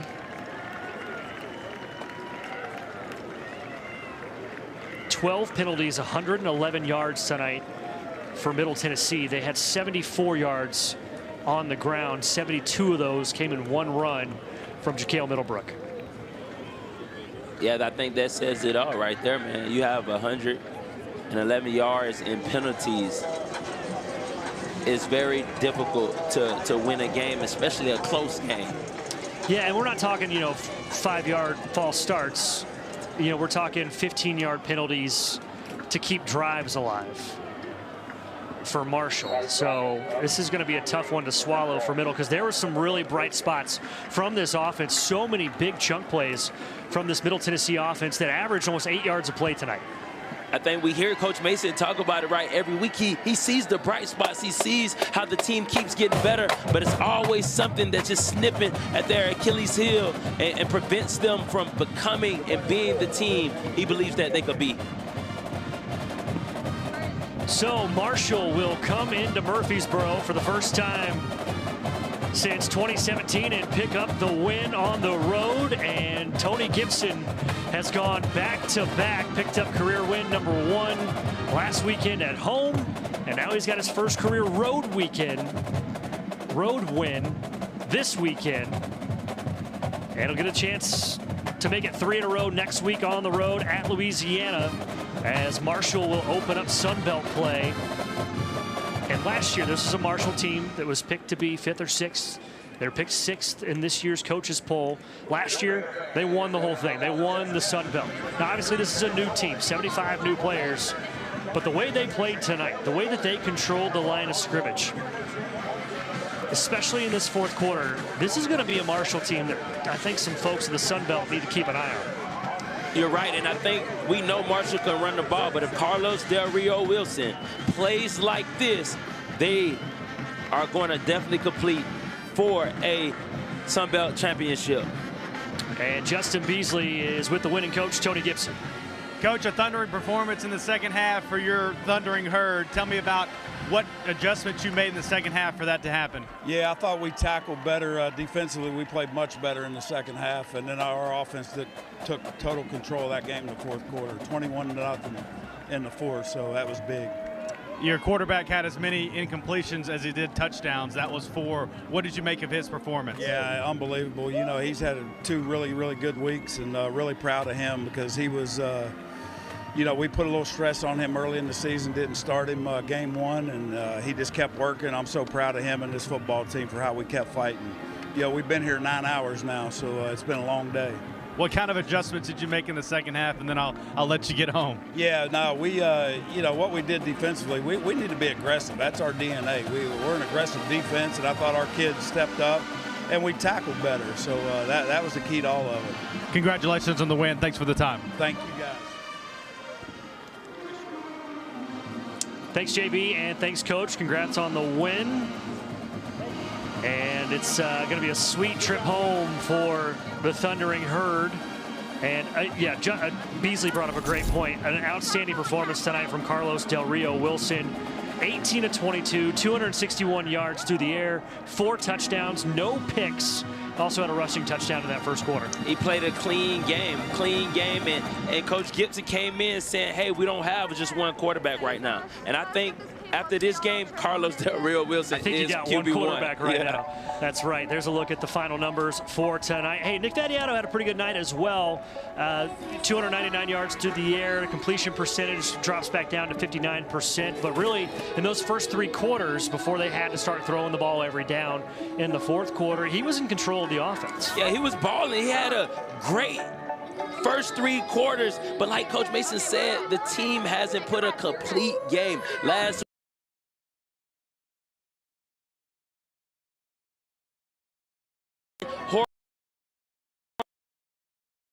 cost them here. They played great. First 3 quarters, fourth quarter cost them. They have to play a complete game if they're going to compete for the Conference USA Championship. So Marshall wins their 2nd straight. They are back to 500, 2-2. Middle Tennessee drops to 1-3. They are on the road next weekend at Kennesaw State to start conference play. For Justin Beasley, Jeremy Kellum, and our spotter Devin Lockhart, and for all the guys and gals in the Truck for Media Arts Productions at Middle Tennessee, I am Jake Rose saying so long from the Borough, where Marshall walks away with a 42-28 win.